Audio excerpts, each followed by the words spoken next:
pro-lockdown, zero COVID positions, but which no one on campus was allowed to debate or challenge officially. Around the world in 2020 and 2021, the GBD was a central topic of policy discussion, but not officially at Stanford. More than a year later, in early 2022, I asked the dean of the medical school why I and other prominent lockdown skeptic members of the Stanford faculty had never received an invitation to present. He told me that the experience of caring for COVID patients in March of 2020 had scared some Stanford clinical faculty. And in 2022, mind you, he told me this, that it's still too early for a dispassionate academic discussion of COVID policy. Had I been given the opportunity, I would have told my colleagues that focused protection ideas contained in the GBD would have prevented many of those hospitalizations. Stanford failed to create a work environment where these discussions could happen during the pandemic. Inviting you to imagine the counterfactual, that Stanford actually had embraced its motto of letting the winds of freedom blow. What I submit to you is that we would have won that policy discussion, and the world might have avoided a lot of suffering. Thank you.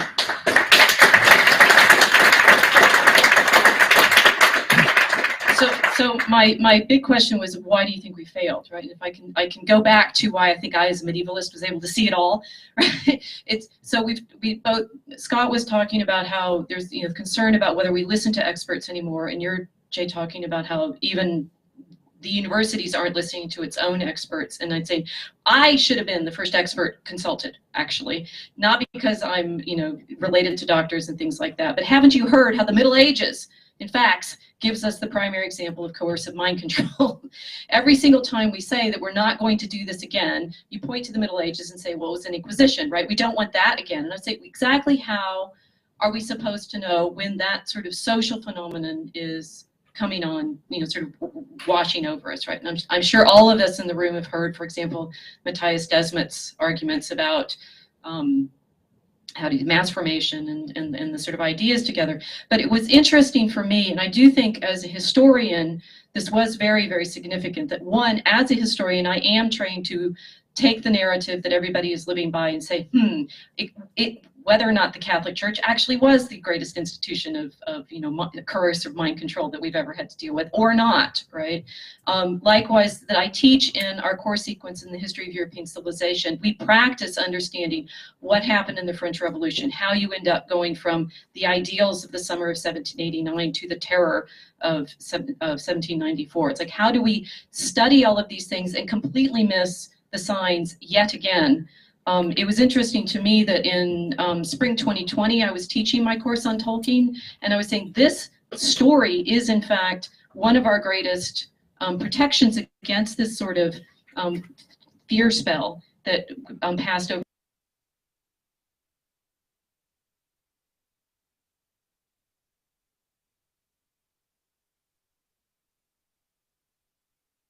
Dial Pad's where work comes together. It gives our team one beautiful workspace for anywhere collaboration. With Dialpad, we can take calls, send messages, and meet with a click, all in one place. Change the way you work at dialpad.com. Can't go? Do this to clear out stuck poop fast. Fiber helps you poop, right? Nope. According to New York's top gut doctor, fiber just adds bulk and weight to poop. And that might sound like a good thing, but it's a lot like adding more cars to a traffic jam. Not to mention, the extra bulk from fiber can cause stuck poop to pile up and stretch out the bowels, which makes it harder to poop in the future. This creates a vicious cycle where stuck poop gets more poop to get stuck. And the longer poop sits in the colon,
terms of, can I say something? Okay, yeah, and then Again and again, in this country, who run this narcissistic baby boomers who run this country in institutions is part of the problem.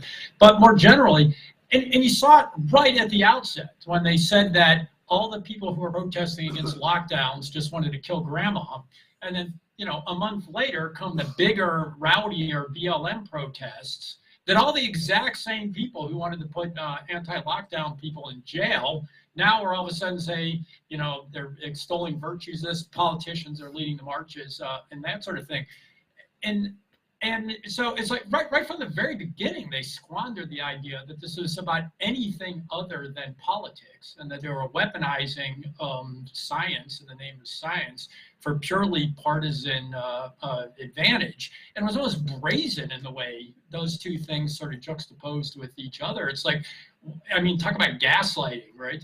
What's going, it's just, what's going on in the heads of our fellow academics in science, where again and again and again during this, it seems like all they care about now are the short-term political gains they could get, first to get Trump, but everything else that came from it. And they're so willing to just draw down all this capital that we've accumulated and this responsibility we have for these institutions that have been built up over time. Like one note about that, Todd, I agree with you that the politics played a tremendously important role in the United States, but this happened everywhere in the world. It wasn't just the United States where this happened, where governments used their coercive power, and not even just for narrow political benefit. And Trump wasn't. He wasn't in charge in Germany. He wasn't in charge in Belgium. He wasn't in charge in India. And yet you still saw these lockdown policies. And at the center of it were these epidemiologists citing science.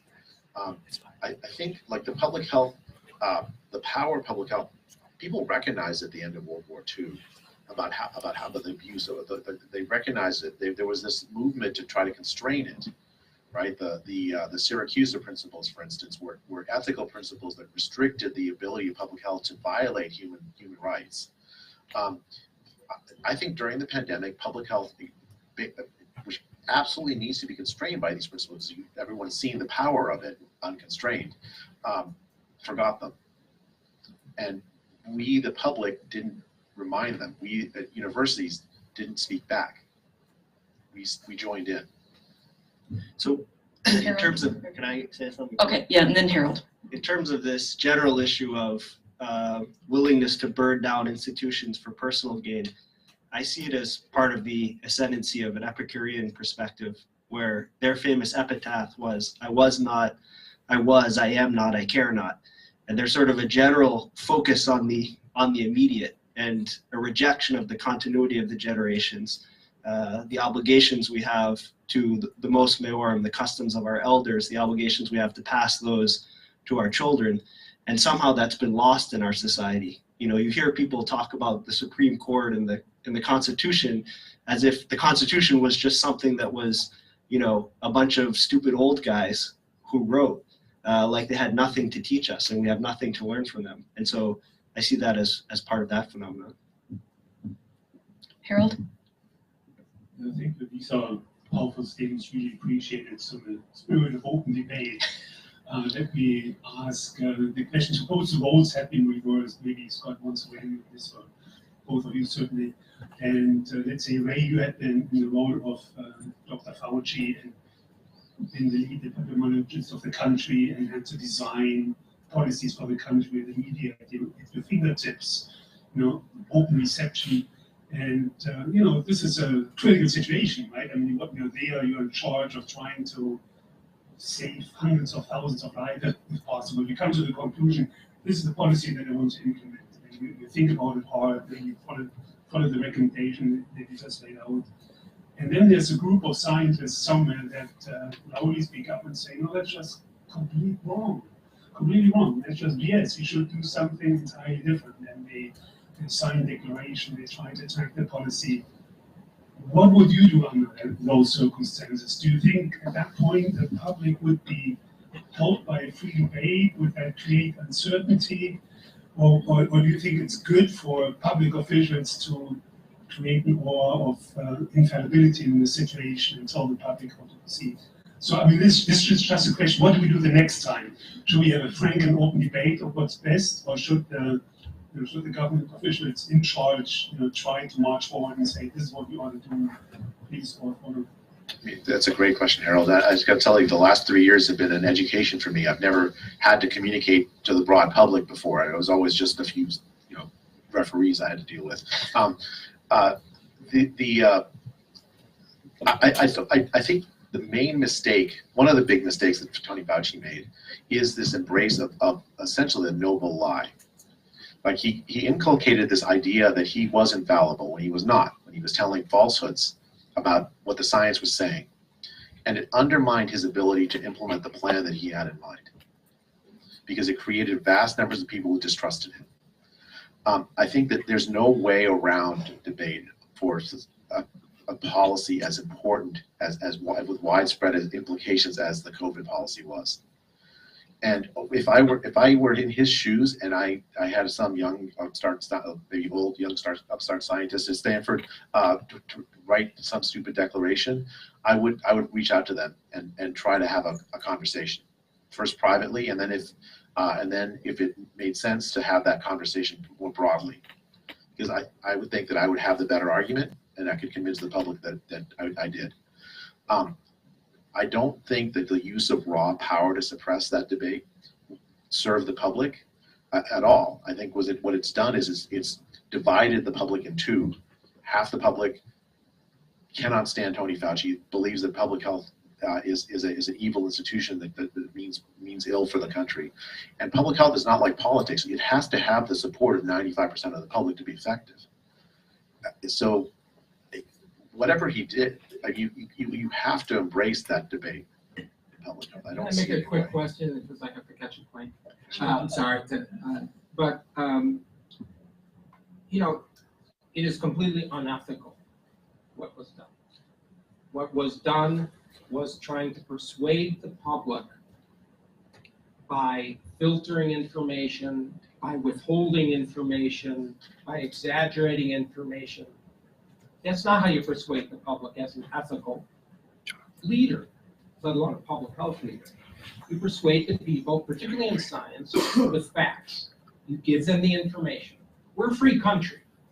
Public health emergencies, by the way, do not override the Constitution. Public health emergencies are not everything is done, we're in charge. And one of the biggest problems, by the way, is that public health emergencies are not even defined. We have no time limit on public health emergencies. Yet that is the actual fundamental excuse given to take over. So it is completely and wholly unethical. It's to me, I find myself saying it's obvious all the time, but I won't go there. But you must, in a free, democratic society, persuade the public with the information, even if they're not persuadable. Let's just do that. Then you didn't do your job. And so I think it was a horrendous void in moral or ethical leadership to do what was done, because the public was not given the information and able to make decisions. That's fine. I love the analogy of the ring. It was raw power. Public health has at its disposal incredible raw power that it should never use. And to make that underscore one last comment is that, in my opinion, because of what was done and the way it was done, there is a tremendous loss of trust now in public health guidance. Because the way you give people trust is you give them the information. You should be very confident if you know what you're talking about. I mean, I can tell you as an anecdote at the task force, I came in, I had a dozen or 20 papers in my hands. Pence would say to me, what's the risk to children? I would cite the data. There's not a single person that you've ever heard of on the task force who had a single paper or used any data to refute any word I said in the room. They had no data. So they didn't not just say it, they actually didn't even know it. They were persuading the public like politicians persuade the public. And the other point is that the role of the advisor is to simply advise, not to make the decision. Nobody should have delegated authority like Presidents Trump and Biden have done to the CDC or all of our governors have said, oh, whatever the CDC says. No, that's not the role of a CDC. They're advisors. And I think that is one of the things that you guys were talking about, is we have somehow changed the role of an advisor to somebody who has the power. We have Rachel, can I people just who are chime in in? much demand in this conversation, and thank you so much for coming, Jay. It's wonderful to have you. And Scott, we are honored that we were be able to be part of the conversation. So Joel, you had your hand up. The one thing that was insightful in the CDC review of their conduct during the pandemic that Dr. Walensky concluded and then promulgated was when she said we failed. It was in failing to communicate the uncertainty of the situation. And I think, against what your question premise was, the public can handle uncertainty if you're honest with them. But these folks were unwilling to communicate that. They wanted to be right, and anyone who stood in their way had to be suppressed. Yeah, I mean, I think can I just say, there's also a really important piece that most people don't understand, and that's the last 20 years, we have actually allowed Congress to pass laws that do empower public health in a way that they were never empowered before. Patriot Act, Model State Emergency Health Powers Act legislation, the PrEP Act, all of these acts accorded extraordinary powers to state governors and health departments and to the federal government in the event of an infectious or of a public health emergency. So in the last 20 years, we have literally transformed the power that was actually originally accorded to them in the Public Health Services Act of 1944. And that is what facilitated this. It didn't happen overnight. It's because, you know what, we've actually not really been paying attention, and Congress does a lot of things that most of us would probably find quite repugnant. Thank you, Leslie. How much more time do we have, Chris? Okay, one more question. Oh, good, I get the pulpit for a second. So I think my reflection, I would say, as a medievalist, as a Christian, and I'm grateful for Doreen for bringing up from the problems of virtue and philosophy, saying what I have seen over the last several years is, well, it's a spiritual failure. And I think it's not just in terms of courage or virtue.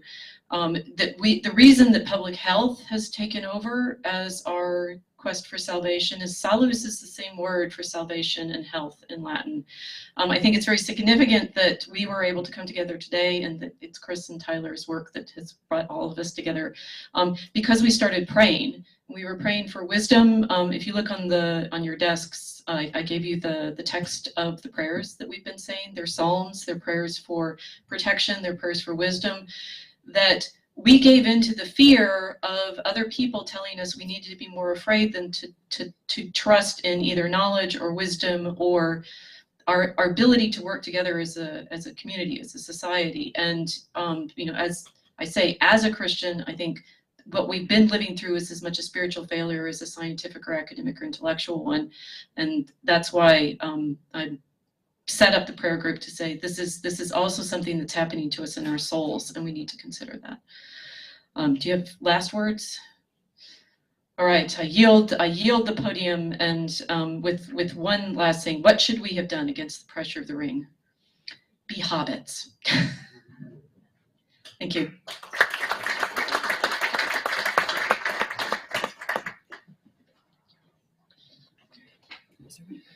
Well, thank you to those who presented. At this moment, we're going to take a break.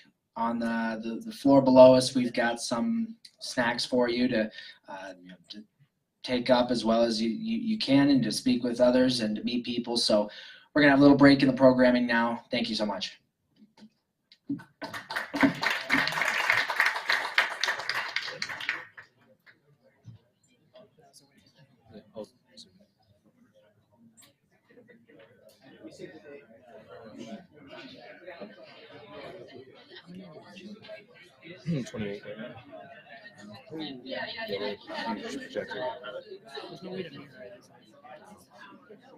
I don't see it on here at least.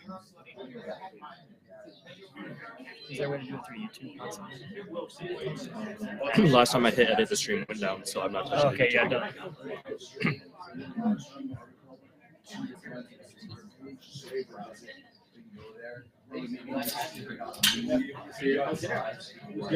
Trying to keep that projector out of the. How about you zoom in?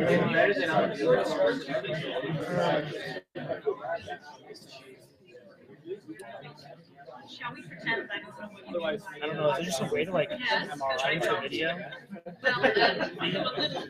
To what? To I mean, preferably that screen. Like, how are we gonna do it whenever Robert F. Kennedy speaks? Yeah, because he told us originally that we could have this on the screen too.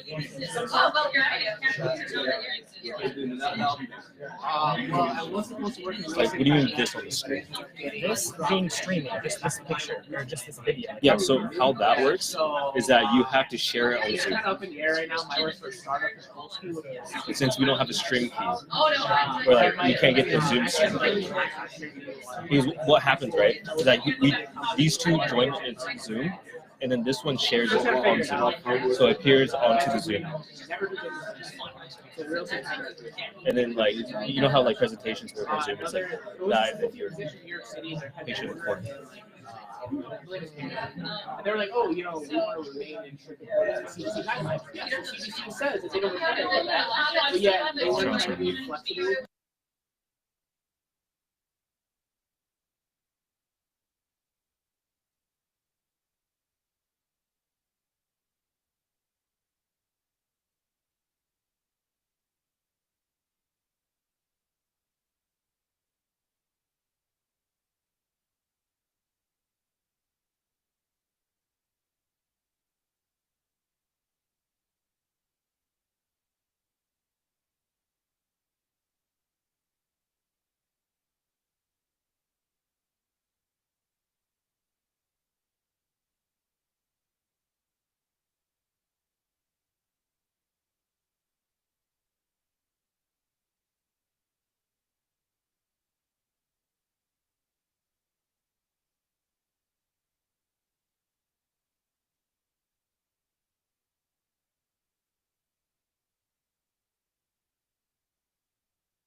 Just be fast.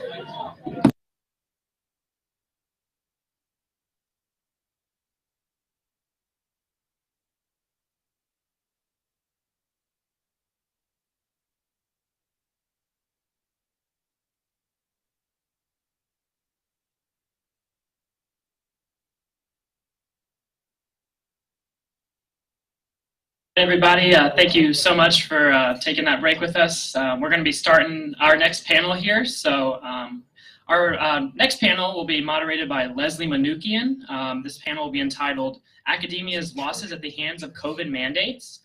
She is president and founder of Health Freedom Defense Fund, a nonprofit which seeks to rectify health injustice through education, advocacy, and legal challenges to unjust mandates, laws, and policies that undermine our health freedoms and human rights. Under her leadership, Health Freedom Defense Fund has sued the government and private businesses, overturning medical mandates such as the federal travel mask mandate. She's a former successful Wall Street business executive, an award-winning documentary filmmaker, and a qualified homeopath. Leslie holds an MBA from here at the University of Chicago. Please welcome our next guest, Leslie Manoukian.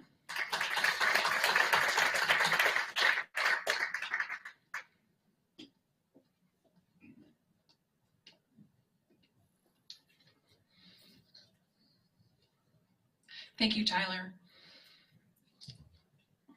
A lot of speeches up here left over. I'm going to move those aside. It's wonderful to be back here at the university. Of course, I wish it were under different circumstances. We've learned a lot in the last several years. I think many of us believe that COVID changed our society irreparably. And while that is the case, what I want to speak about today is that COVID was not the beginning of that.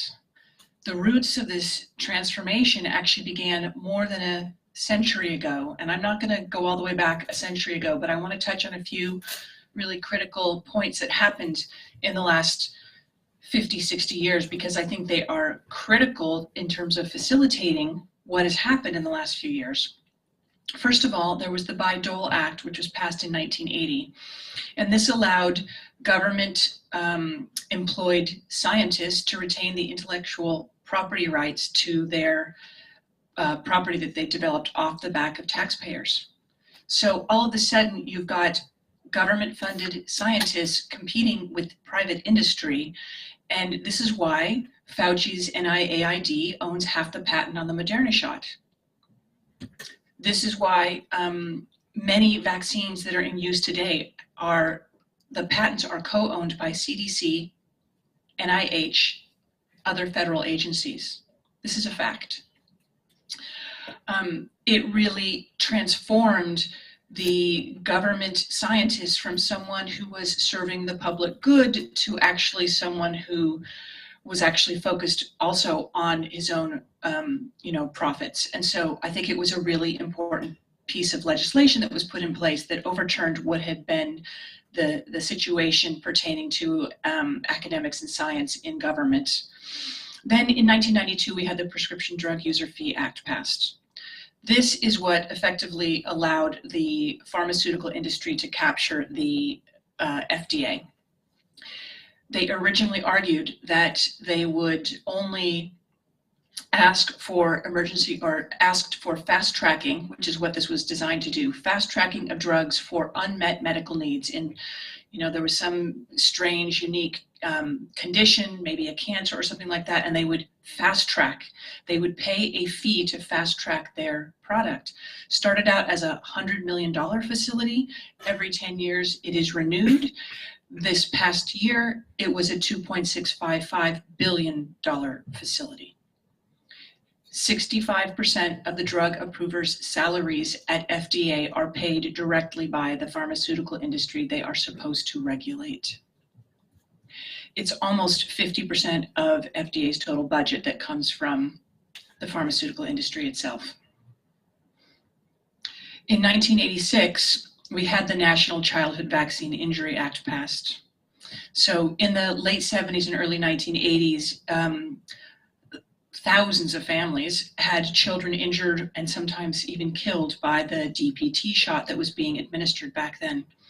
And Congress stepped in and said, okay, we're going to create a facility to compensate these families for the injury that their children suffered, and it's going to be a no-fault kind of a legal process. Every single penny that is paid to those families, it comes from a tax that's levied on every vaccine administered in this country. But what happened as a result of this legislation is that the pharmaceutical industry was shielded from almost all liability for their vaccines. So once a vaccine makes it onto the CDC's recommended schedule for children, it is now protected from any financial or legal liability. Almost any. It's literally, unless there was willful misconduct.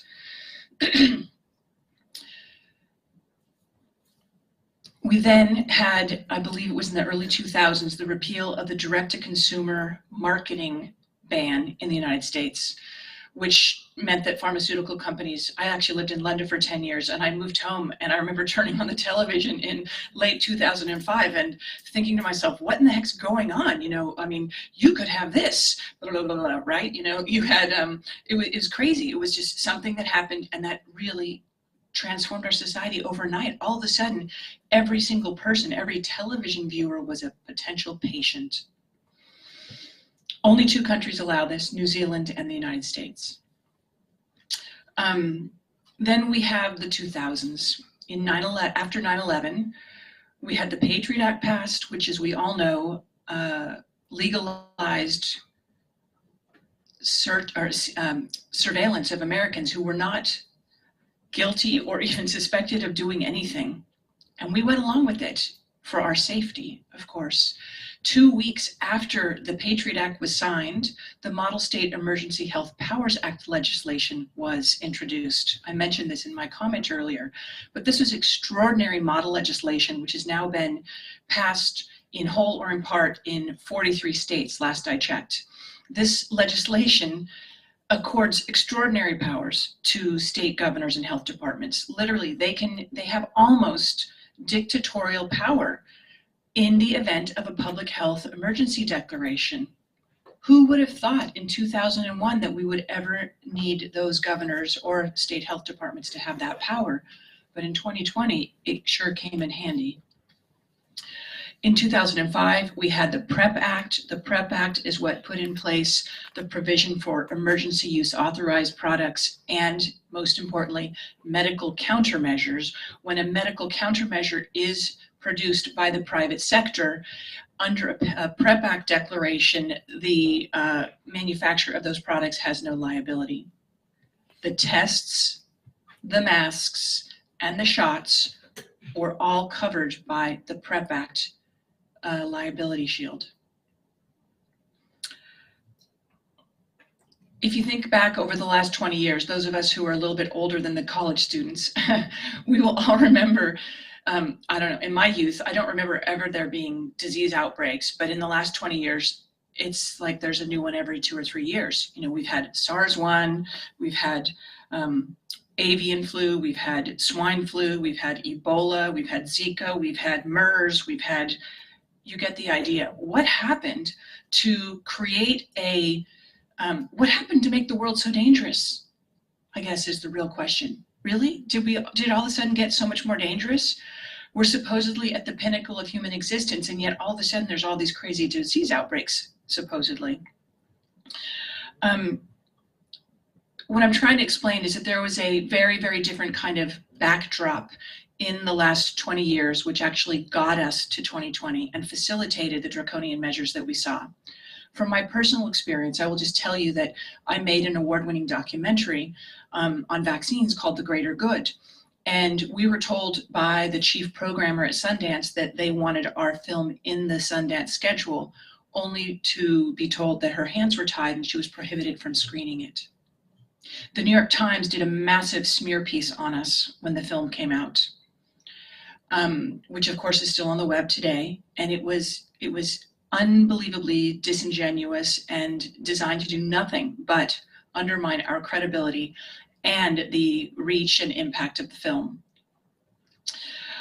In, I believe it was 2018, Congressman Adam Schiff wrote to Amazon, YouTube, Google, and all of the big tech companies and requested that any material that questioned the official narrative on vaccines be removed. Bezos, was it 2019? Bezos complied and took our film off the Prime streaming service where it had been for about 4 years. It's truly shocking, but for those of us who haven't been involved in the health freedom arena, some would say wars for a long time, you wouldn't know that this has been going on, but it's been going on for decades. Physicians who speak out get attacked. Scientists who conduct studies finding that there are adverse reactions to a shot or the ingredients in the shot lose their funding. And who is the primary source of funding in the world today for scientific research? The NIH. Not just government, the NIH. We're talking $40 to $50 billion annually. So, you know, the messaging to us and to the world could not have been more clear. Anyone who speaks up is a threat. They are a menace. They are potentially dangerous, maybe even deadly. And it was this reaction to the crisis that I have been asked to address on the more human level. And the first thing I want to do is just talk very, very briefly about what I think the big impact on academia was, or what their losses were, because I think that they are clearly not financial because they benefited. They took untold amounts of money from not only the pharmaceutical industry leading up to and during, and the government, but then they also took all of the relief funds, which amount to, as we all know, billions, in fact, trillions of dollars. But I really wonder if this was just a genuine reaction, why was it so global? And why were those countries that deviated from the dictated policy response, like Sweden, pilloried, demeaned, smeared, even though they were right? Same for African countries that dissented. You know, we've all talked about this already, or I guess Rachel spoke about this, and so have doctors Bhattacharya and Atlas, that universities are supposed to be, the bastion of discourse, of debate, of exploring ideas and freedom. And while there were financial impacts from everything that happened, I think the biggest impact was credibility. Because how many of us who are parents of college students actually want our kids to go to these kinds of universities anymore? They have, I believe, in some ways, seriously sullied their reputations. We're not paying for our students to come here so that they can do some expensive online schooling, but that's what they had actually relegated themselves to in some ways. So to me, the biggest issue that academia has lost is the trust, their image, their reputations. In some ways, I hope their self-respect and maybe even their souls, because there is so much that reflects poorly on them. And I think that if any of them had actually dared in the last 6 months to a year and a half to step forward and say, we made a mistake and we are sorry and we want to rectify this, I would eat all the words I've just said. But that hasn't happened. And until it does, I'm going to stick to my contention that this was more than an oversight or a mistake, and that academia has truly, potentially irreparably suffered damage that we will only see unfold over the coming years. And what about the students? The students lost everything. Of course, we send our children to these elite institutions because we want them to be educated, because we want them to learn from some of the brightest minds on the planet. But we also send them here so that they will share that experience, that lived experience, with their classmates. They will challenge one another. They come from all different racial, socioeconomic, geographical, and national backgrounds, and they gain so much from that. but they were told that you are a threat to one another, that you should cover your faces, your smiles, all the ways that we generally communicate with one another. They were told if you don't get this shot, that you should cower in the corner and submit to daily or weekly testing depending on where you were. At the University of Chicago, if a student tested positive, they were transmitted by ambulance to serve out their quarantine sentence at a facility called Stony Island. Literally. At Stanford, the kids were locked in their dorms for 2 weeks if they tested positive. And in both of these instances, they were delivered food outside their door, which they were allowed to open so they could take their food in. And that was it. This is barbarism. This is not academia. This is not about truth or science, because these students had virtually zero risk.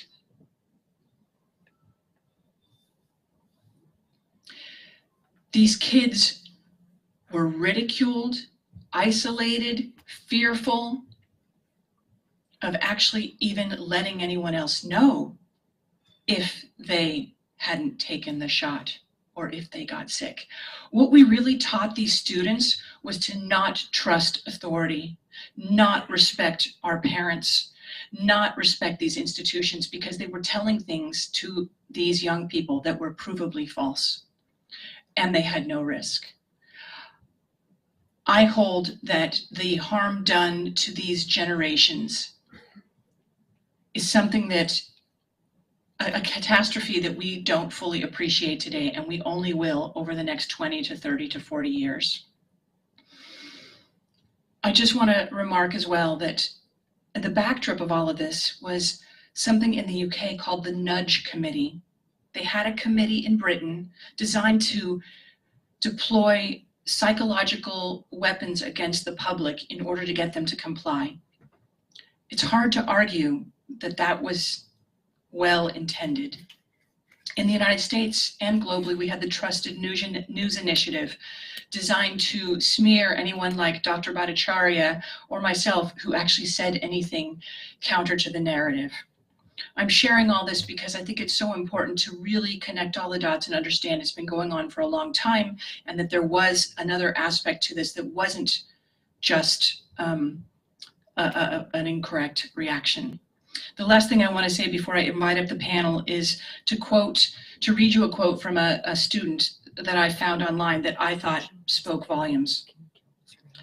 It's from something called COVID College Sucks.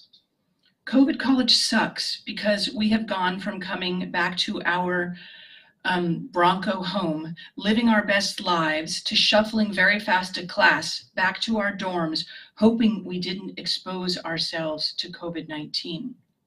We have gone from texting and snapping on our phones to anxiously checking the COVID-19 numbers on the school website every chance we get. We've gone from forgetting assignments to forgetting if we are in Zoom or face-to-face classes. Most importantly, we have gone from socializing with one another to texting every moment of the day. With canceled events and games, there isn't really much time left anymore when we are not students.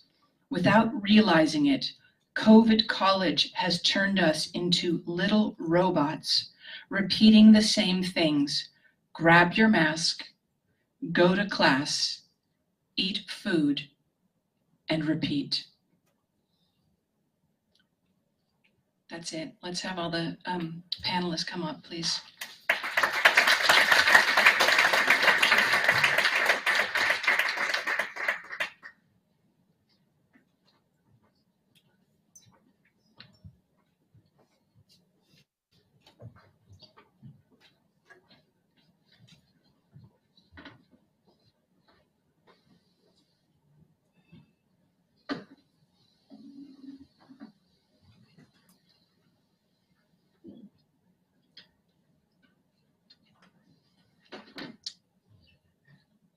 So I think each of you are going to introduce yourselves. Is that correct? That's what I was told. Is that what we're going to do? I don't have any, isn't that what you wanted, Chris? I think that's what I was told, so why don't we start here with you, Mr. Zinberg, Dr. Zinberg. Good Good afternoon. My name is Joel Zinberg. I'm a recovering surgeon from New York City. I also have a legal background. I was privileged to work with this man to my right, Casey Mulligan, at the Council of Economic Advisors as general counsel and a senior economist for 2 years. We may get into some of the things Casey and I actually were involved in there, but after leaving government, I'm now a senior fellow at the Competitive Enterprise Institute, and I am the director of the Paragon Health Institute's initiative on public health and American well-being.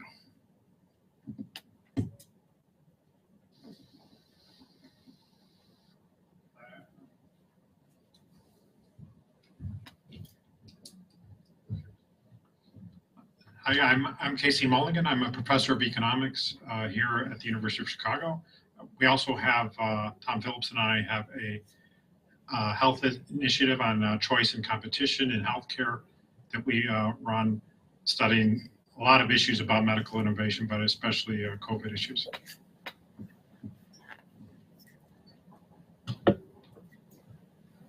Hi, I'm John Burge. I'm in the Booth School of Business here at the University of Chicago. And I work in operations research, which is the science of optimal decision making. And I guess I'll be commenting on that. Good afternoon, everybody. I'm not a professor. I'm a third year. My name's Arthur Long. I'm a third year here at the university studying history, and I play defensive end on the Chicago Maroons football team. Thanks, everybody. I kind of want to start with you, Arthur. I would like it if you would actually share a little bit about your story, what happened to you, because I think it sets the perfect backdrop for us to talk about the human impact of these policies over the last few years. Thank you, Leslie. So first off, thank you, Christopher, Tyler, Professor Fulton Brown, and Dr. Atlas for putting this symposium together. And thank you to all the professors, doctors, and lawyers that are here that fought for us when nobody would. And lastly, thank you to my peers here, my friends, the Chicago Thinker, for standing tall with me when it was not popular to do so. So something very sad happened this week. Dr. Ramin Osqui, a cardiologist at Johns Hopkins and Sibley Memorial Hospital in Washington, D.C., where he was Physician of the Year, was buried. He was my doctor. He treated me with therapeutics when I had COVID-19. He wrote my vaccine exemption request to the University of Chicago, and he fought a nameless and faceless medical bureaucracy here when the university inexplicably revoked my medical exemption after granting it. Dr. Osqui had recently celebrated his 60th birthday, and he collapsed in the middle of morning rounds at the hospital. He'd been under a stress that really none of us here can truly know, although Dr. Atlas and Dr. Bhattacharya probably know. For the past 3 years, he fought the false narrative of masks, lockdowns, and vaccines peddled by Anthony Fauci, Deborah Birx, the CDC, the medical establishment, and the mainstream media. And from the start of the pandemic, Dr. Osqui presented real science and reason supporting natural and herd immunity. He said, for me, a 21-year-old college athlete, the risks of the vaccine far outweigh the disease, which I already had anyway. And for everyone, he said fear and propaganda were far worse than the virus. And for this, he was persecuted. No one presented competing studies or data. The experts just told him that their medical consensus was wrong, that his medical consensus was wrong, said he was wrong. He was told to stop both his speech and his actions, and he was threatened with the loss of his medical license. He was a real physician, a critical thinker, a patriot, and a man of courage. And at his funeral this week, in the presence of his medical colleagues and patients from Sibley and Johns Hopkins, Supreme Court justices, and priests of the Catholic Church who closed their churches during the pandemic, not one word was spoken about his courage in fighting the deep state, the medical establishment, and American academia for the past 3 years. Dr. Osqui's story is a big part of my story. The University of Chicago homepage proclaims who we are. We are driven by the intellectual debate and a search for new evidence. We believe freedom of expression is fundamental, and we tackle the world's most pressing issues from solving crime at scale to combating climate change. The university claims, with no trace of irony from the south side of Chicago, that it can, quote, solve crime at scale. I came to Chicago to play defensive end on the football team, and because I believe in the Chicago principles of free speech, academic integrity, and open debate and search for the truth. Although there are a few exceptions at UChicago, at the college, notably Professors Fulton Brown and Dorian Abbott, I think the only place the Chicago principles really apply is Dr. Arndt's Hillsdale College. The fall of 2020, my freshman year, COVID fear led the university to cancel the football season and conduct classes remotely. The mandatory surveillance testing program detected that I had COVID-19 in October. I was forced into isolation housing, where, as Leslie touched on, I was not allowed to even walk out of my room into the hallway to receive meals. They were delivered as they are to prisoners in solitary confinement. University-wide emails pushed fear and demanded compliance. They read, quote, "Remember, even if no one you know is tested positive, the risk is real and ongoing. You must continue all public health precautions. The last thing anyone wants is for you to end up in a 14-day quarantine again or in isolation as a positive COVID-19 case." They also read, quote, "We know some students violated the city's quarantine order and they have been removed from on-campus housing. Anyone who leaves their building while required to be in quarantine or isolation could have severe disciplinary consequences." This mentality was a norm at probably 99% of academic institutions, with the notable exception of Hillsdale, which never shut down or enforced any mandates. President Larry Arnn, who will speak later today, told students, "If you feel sick, stay in bed." And when he was asked if what happens if students die, he replied, quote, "We can always get some more."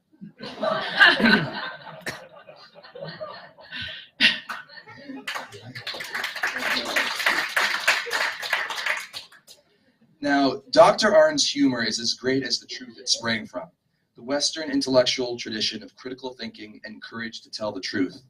It does not stand for groupthink and subservience to faceless bureaucrats. But at the University of Chicago, the Orwellian dystopia got even worse in 2021 with the vaccine mandate. Because I already had COVID, I had natural immunity. I also had a university-approved vaccine exemption. So I showed up for football camp in mid-August, only to learn that unvaccinated football players had to sit in solitary quarantine for a week. No practice, no conditioning, no getting ready with my teammates for the start of the football season I'd worked so hard for. After that, I moved into my assigned double room with one of my teammates. But then the housing office informed me that I needed to move into a single room because I was unvaccinated. I ignored this ridiculous order and stayed in my double room. But a week later, I was awakened by a loud pounding on my door. I opened the door and 3 housing officials berated me in turn for, quote, sleeping in an unauthorized bed, whatever that means. The 3 were overheard at the end of the hallway vowing to, quote, get that unvaxxed kid. At that moment, it dawned on me that the university I'd worked so hard to get into was spying on me. A month later, in the middle of midterm exams, I got an email from UChicago Student Wellness, not from any human being with a name, informing me that I was, quote, not in compliance with the university's COVID-19 vaccine requirement, and accordingly, my student ID had been deactivated, I was barred from my dorm, I could not eat at the dining hall, I could not enter campus buildings, I had no access to university Wi-Fi, and I could not register for winter classes. I somehow was able to get a reprieve and stumbled through midterms. But the week before final exams, I got another email, this time from Dr. Richard McDonough, the Senior Medical Director of UChicago Student Wellness, informing me, quote, after consultation with infectious disease experts at the University of Chicago Medicine, your request does not meet the criteria for ongoing exemption. In view of this, you will need to take steps to comply with the university's COVID-19 vaccination requirement. So I emailed him back.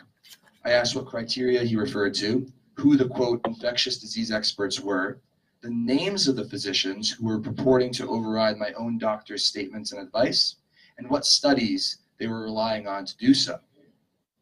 The response from him read, quote, please be advised that the infectious disease physicians from the University of Chicago Medicine who have advised the university regarding the COVID-19 vaccination policy and with whom your exemption request was recently discussed are well acquainted with the current medical literature with respect to the criteria for immunity to COVID-19 and potential side effects from immunization. This went on for months, punctuated by one pause when Dr. McDonough, the fully vaccinated, masked, and locked down student wellness director, contracted COVID. Finally, after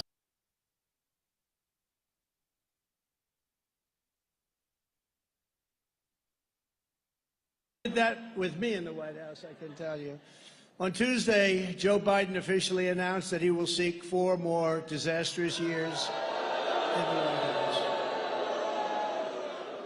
As you know, I've done very well against crooked Hillary Clinton, but today I'm going to do this, and I think this could be maybe the most important part of what I'm going to say, because this is going to be a major announcement. Are you ready? Is everybody ready?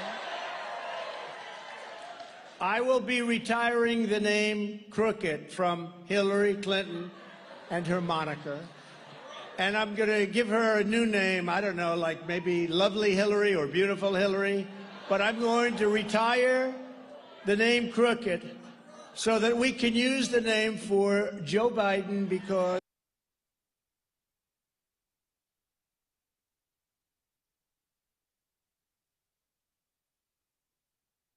that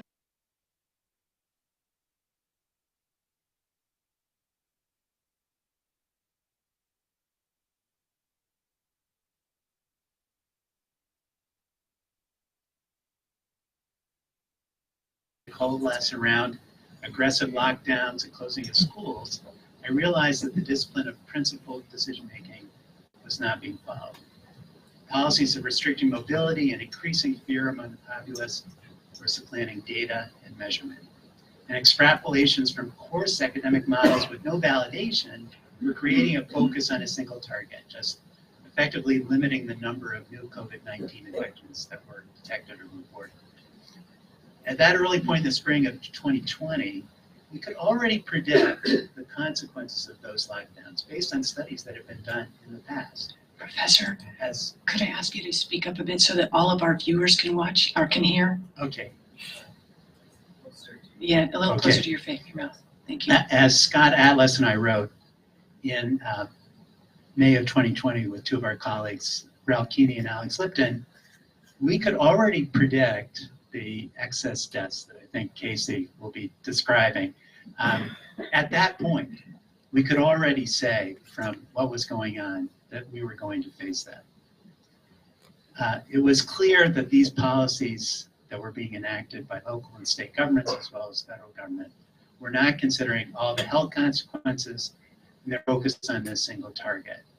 And it was clear that the optimal decision-making process that my field had been promoting for the past 75 plus years was not being followed. So that was a loss to my field, and I felt that that's something that perhaps my field will be able to recover from. But what about the loss in terms of science in general, or in terms of our ability to use science for decisions? To judge how that has had an effect, I looked at Google Trends, which Google Trends basically records how often people are searching for different terms. And if you look for certain terms like statistics, what you find is that Google Trends actually peaked sometime in 2020, early in the pandemic, and then it declined worldwide. Now it's down about 70%. So statistics, essentially interest in statistics has gone down about 70%.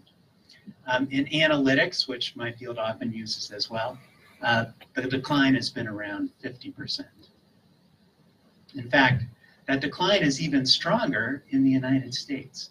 In the United States, both those terms are down about 90% since 2020. The only saving grace that I can find in this is that those trends are actually up in some of the places that were referred to. For example, in East Africa. In East Africa, those trends are actually up. Places where they weren't as strict in terms of these COVID mandates as they were in the United States and Western Europe. So we can at least be thankful that in some parts of the world, they've maintained some rationality and perhaps greater trust in science. We may need to depend on having that rationality for whenever we face the next future irrational mandate. Thank you.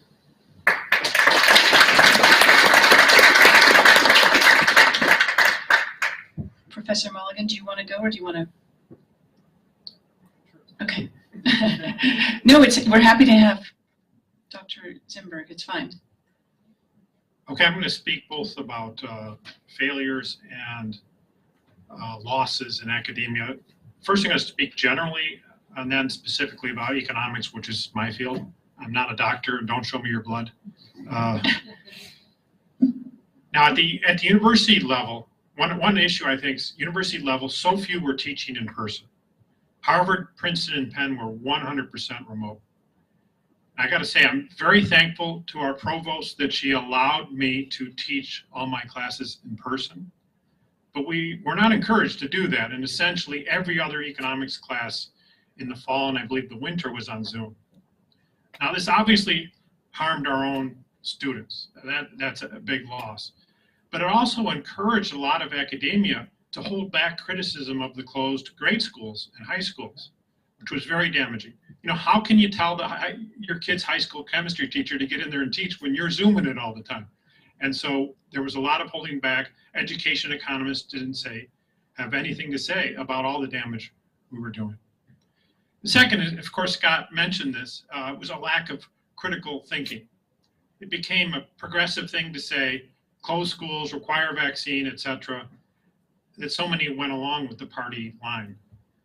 Several universities, including this one, gave Dr. Fauci honors and prizes, even though a tiny bit of research would have shown that he was partisan, dishonest, and wrong on the merits.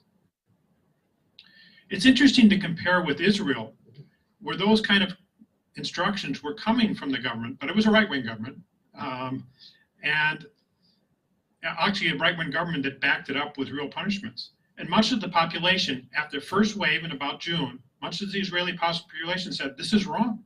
And they defiantly went about their business. And you can see it, you don't have to take my word for it, you can see it easily in the mobility data. Israel became a highly mobile society pretty early in the pandemic.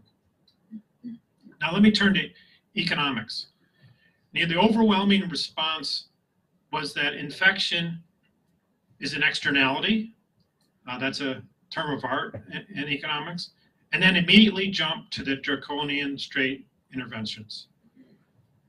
The economics of externalities was largely forgotten, such as the work of Eleanor Ostrom. She's no right-winger by any means, but she had shown long before the pandemic, she was dead before the pandemic, shown how top-down approaches to externalities so often, not always, but so often, are inferior to local solutions. As James Buchanan and Gordon Tullock put it, the business, firm, or enterprise is the single best example of an institutional arrangement that has as its purpose the internalization of external effects. Our own Ronald Coase was thinking along these lines 90 years ago. But the groupthink in economics was that we should shut down businesses and shut down civil society, forgetting that the big reason, in our own field, we say the big reason we have these things is because they alleviate local externalities. And there we were shutting them down. Those are all groups that require the members to obey certain rules. Yes, maybe the rules are a little too tough in some cases, but that's the point of these organizations, is to have rules for the good of the other members. It's true that these institutions weren't originally managing externalities of the disease type. There was other type of externalities. That's why you had a church or what have you. Although I will point out, if you look at the data, where did people get their flu shot most often before the pandemic? We had many seasons of flu shots. They were getting out of work. So actually workplaces were doing something to manage disease, but I understand it wasn't their primary thing. But still, they proved that they had capability to manage local externalities. They had an infrastructure there. They had incentives, and they had resources. So it was wrong for our profession to assume that there was an economics versus safety battle. Very much the economy might have given you the safety. Certainly it's something we should have been discussing rather than wholeheartedly embracing.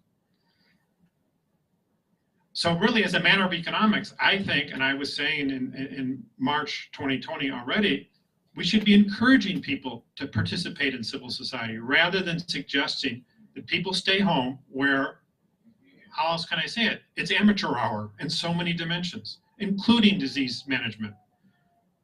When people were absent from home work, that's where they got COVID. What else happened when they were absent from home and work? They ate too much, they drank too much, had trouble maintaining their chronic conditions. Many people died because they were not engaging in civil society. Now, there were exceptions in academia. Operation Warp Speed had support from academia. Joel mentioned a little bit of that. Also, our own Michael Kramer was helping on that. Emily Oster, really the government should have been collecting data about schools, but it wasn't. So Emily Oster took upon herself to collect that data, and that was very influential. Universities like Illinois, Champaign, Urbana were innovative. They created their own tests. Now, of course, the government wouldn't allow them to sell the tests to other businesses, but they were doing their part. But on the whole, useful knowledge was quickly forgotten, and advocacy became very political. Thank you.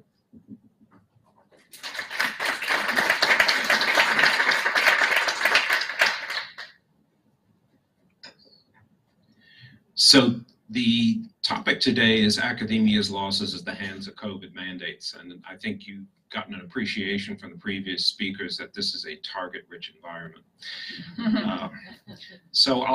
But I will try to confine my ruminations to the prescribed time, or roughly thereabouts. So the hallmark of academia, especially in science, is free inquiry and rejection of unproven orthodoxies. Indeed, science and medicine thrive on independent inquiry that overturns accepted but erroneous ideas. The academy is supposed to encourage and tolerate vigorous debate. The pandemic replaced that tradition with a demand to follow the science, which of course meant follow the experts, preferably those experts who are politically correct and or of your political persuasion. Never mind that most of the experts during the pandemic, especially in the early days, had no scientific basis for their opinions. In fact, they were often making it up as they went along, regardless of the fact that many of their suggestions had been proposed and tried earlier and shown to have no benefit. Any policymaker or academic who disagreed with those expert dictates to impose and enforce shutdowns, social distancing, masking mandates, and later on generalized vaccine mandates was chastised as an ignoramus and a science denier. You've heard many of those people who suffered that fate are at this conference. Scott Atlas, as you know, was condemned by over 100 of his colleagues at Stanford who were in health epidemiology and public policy, who accused him of unspecified falsehoods and misrepresentations of science. Another colleague urged the Stanford University Senate to censure him, and of course a month later they obliged, condemning him for promoting a view of COVID that contradicts medical science. And what was his crime? He pointed out that total isolation of the entire population is unnecessary and counterproductive, that the accumulated evidence showed that most people, especially those under age 50 and without underlying medical problems, had little or no risk of severe disease or dying. We should focus on protecting the most vulnerable, he said, which included the elderly and those with underlying medical conditions. He had the temerity to suggest that in dealing with COVID, that lockdowns have economic and health costs that must be balanced against the purported health benefits. Those costs include massive unemployment, decreased educational attainment, and excess deaths due to delayed and foregone medical care and increased mental health and substance abuse problems, often resulting in suicide. And these are things that Casey has documented multiple times. And I can tell you, my wife went through the pandemic as a practicing hematologist. She had patients calling up. She would call up the patient and say, "Why did you miss your appointment for chemotherapy?" "I was afraid of catching COVID." Well, your leukemia might have been a bit more important. You've heard about Jay Bhattacharya. He was guilty of similar thought crimes for publishing the Great Barrington Declaration. And the experts attacked immediately. Tony Fauci dismissed the declaration as unscientific, dangerous, and total nonsense. Dr. Rochelle Walensky, then head of infectious disease at the Massachusetts General Hospital, and of course we know later Joe Biden's CDC director, declared the declaration unsafe. And she joined with other experts in signing a counter manifesto, the John Snow Memorandum, which argued that natural immunity was unproven and continued generalized lockdowns are necessary. We also learned that Jay was censored and shadow banned on Twitter. Law professor Todd Zwicky had to push back against George Mason University's vaccine mandate because he had natural immunity due to an earlier infection that he had documented with multiple antibody tests, but GMU insisted on vaccination anyway. The experts, you see, were pushing vaccination regardless of prior infection. They wouldn't acknowledge the existence of natural immunity, despite the fact that prior to COVID, almost universally, infectious disease doctors said natural immunity is superior to immunity from vaccines. Moreover, as Anthony Fauci admitted in an article a few months ago, there were always good scientific reasons to believe that the vaccines against COVID would be of limited benefit in interfering with transmission, and that their impact would only last for a few months. So, law professor Zwicky sued, the university backed down, but unfortunately, most people don't have his resources. They're not law professors. They can't initiate a lawsuit as readily. And don't have tenure, exactly. So time has confirmed what the experts knew in 2020 and 2021, but would not admit: the limitations of COVID vaccines, and the fact that, as even the CDC and other so-called experts now admit in an article in The Lancet several months back, that, quote, the level of protection afforded by previous infection is at least as high, if not higher, than that provided by vaccination. For me, the most distressing thing and the lesson of the pandemic was how academia and scientific opinion had become so heavily politicized. Ideas and actions were no longer subjected to reasoned examination. They were subject to political litmus tests. Objective science became a function of the scientists' and experts' political worldview. Journals just would not publish opposing views.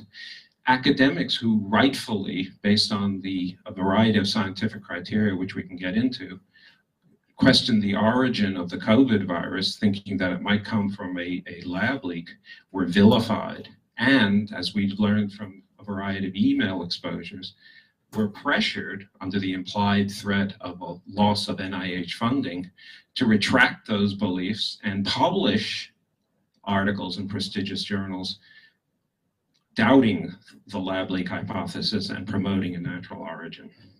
Anti-lockdown health risks that had been previously deemed intolerable were suddenly manageable or immaterial in the services of a just cause. So, for example, anti-lockdown protesters were labeled as reckless and extreme. Yet many of the experts who objected to anti-lockdown protests urged anti-racism protesters into the streets in the aftermath of George Floyd's murder. Former CDC Director Tom Frieden, who had earlier warned against the premature relaxation of shelter-in-place restrictions, minimized the risk of large-scale protests when done for, in his words, the right reasons.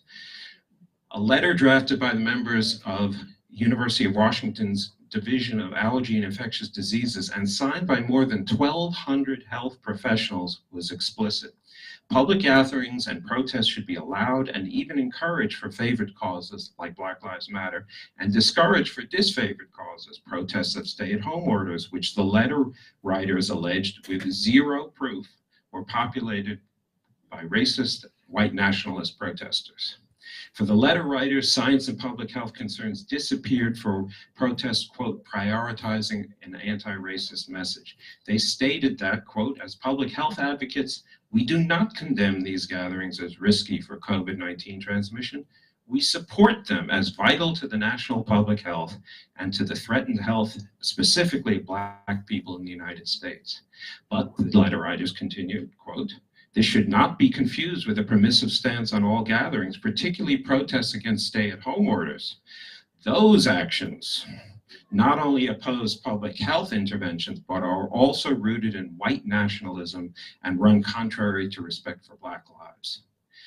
A few months later, something unprecedented occurred. Just before the 2020 presidential election, numerous prestigious scientific journals, including Nature, Scientific American, The Lancet, the New England Journal of Medicine, and Science, all editorialized against then-President Donald Trump.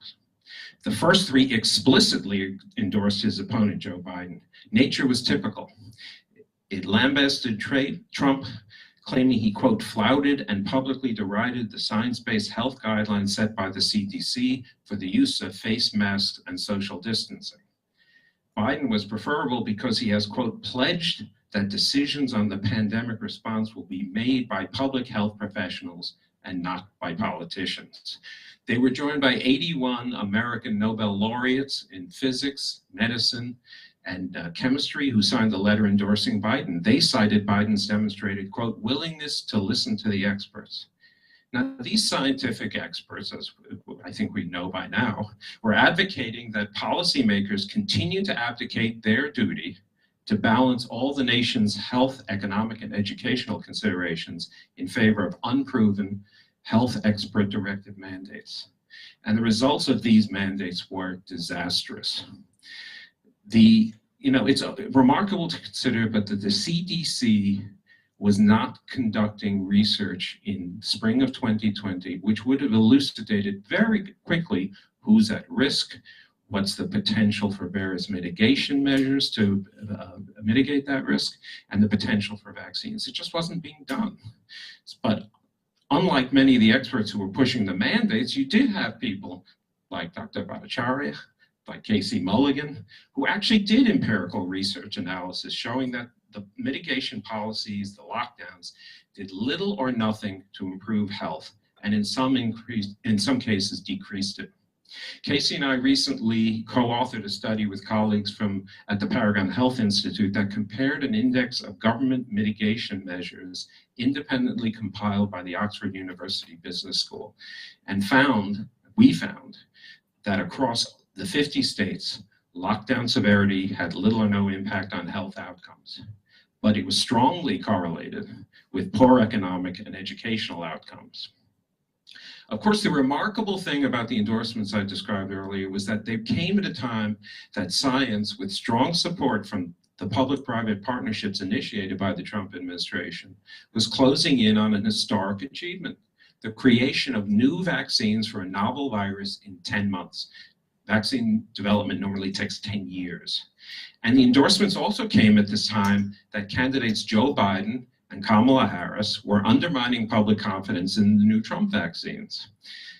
Academia's failure to function as an honest broker of conflicting ideas and willingness to descend in politically motivated advice has undermined the whole process of scientific inquiry and destroyed the public's faith in the academy.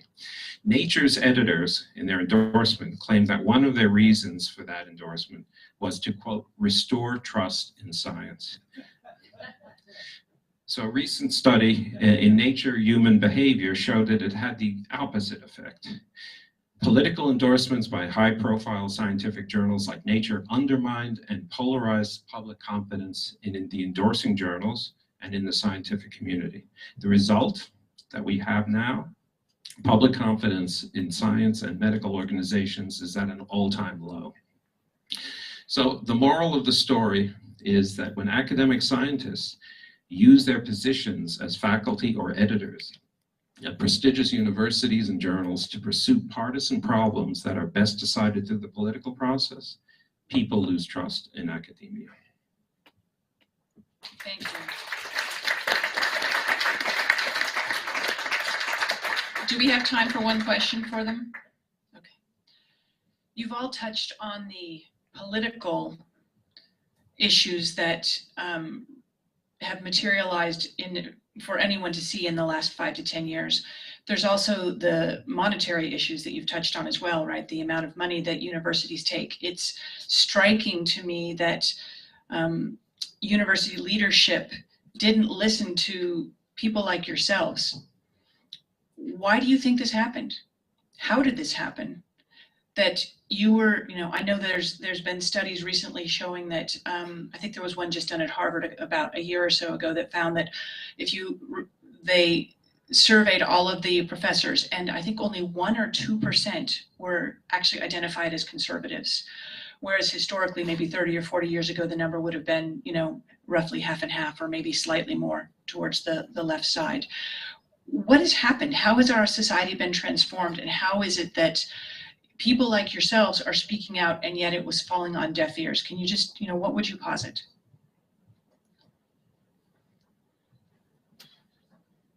Putting you on the spot.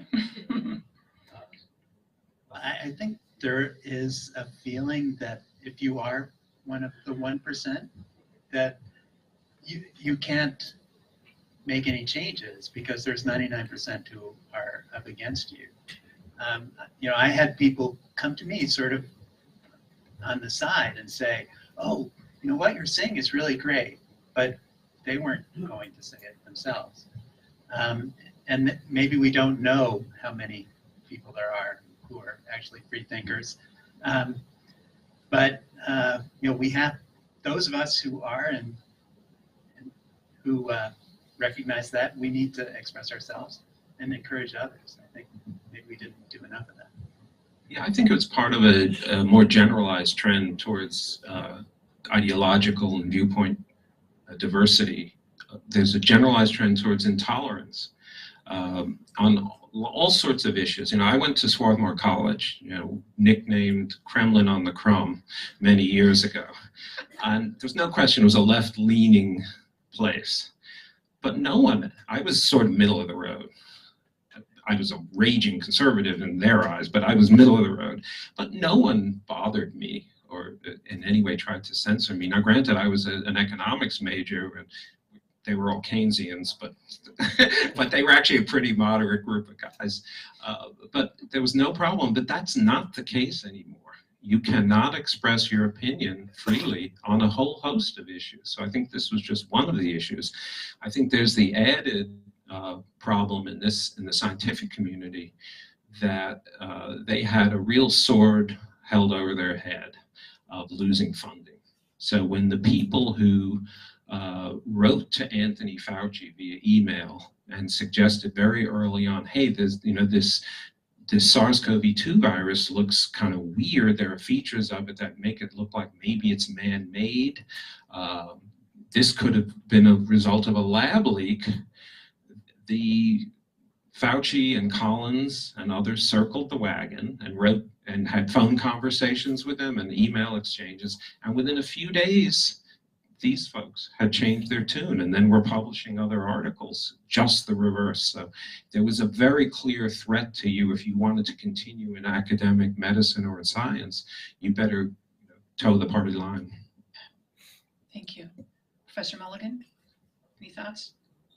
Not to put you in. Okay, perfect. Go ahead, Arthur. And I also just want to say, maybe you can touch on this. It seems that social media plays a huge role in this because social media has effectively siloed us into our echo chambers. The algorithms feed you what you want to see and hear and read about, and they actually downplay what you may not be as open to. And this just exacerbates the situation, but it's also facilitated cancel culture, right? People now hide behind a screen and they will say things they would never say to your face. And so I'm just wondering how maybe you can talk about this, Arthur, about how this maybe played a role in your experience here at university. Sure. So I think first, just on the education and academia piece. So this panel is titled Academia's COVID Failures, but I think if we go to the root of the problem, it doesn't lie in this COVID era. It's academia's failures in general. And if we look at what secondary education writ large in this country looks like now, it's very professionalized. It's, okay, how do I get to Wall Street quicker? How do I get this consulting job quicker? It's this alliance of big academia, big government, big tech, big finance, big pharma. And it's not what it should be. And Professor Abbott, you invoked Aristotle earlier, and I think you're very apt to do that, is we should have a revival of classical education, one that points to what is good, true, and beautiful. And Aristotle said, education is for the cultivation of virtue. And we don't have that anymore in college. We don't really have that in high school. And with the select few classical elementary schools, we don't have that at a younger level. So I think the reason why we ended up in this place in the collegiate atmosphere is really a failure on what the value of education, what education should be writ large. And then briefly on the social media point, my generation is in hot water, I think, because of the proliferation of all these social media apps. You see it with TikTok, Twitter, Instagram. It's the dissemination of information really lies on who controls these apps, as we see Dr. Bhattacharya was shadow banned. So I think we have to figure out a way to get our message out, because it's very easy for those in power to send their message out and drown us out. So thank you. Thank you, everybody. I don't think we have any time for more questions, do we? Okay, super. Todd? Casey mentioned COS. One observation that I've drawn from the last few years, there are no COSians in a pandemic, apparently. But there's a larger point here for the panel, consider maybe you and Joel particularly, which is there are two ways like you can deal with COVID, right? You can like repress everybody else, or you can stay home, right? I mean, basically that's the deal, right? You can make everybody wear a mask on a plane or buy a car, and leave me alone. But basic point is somewhere along the way, and this I think is the logic of the Great Barrington Declaration, right? It's basically a COSian logic, right, of how we mitigate the total social cost of this, even the cost of transmission. So one of the things that's very striking to me that that's related to that is what about the fact that, we talk about age, but we also know being fat, that's the big risk factor here, right? People who don't exercise, who are 30 pounds overweight. Somebody said earlier, college students put on an average 28 pounds, right? Whatever happened to the idea of people taking personal responsibility for this rather than controlling everybody else's, what they're doing?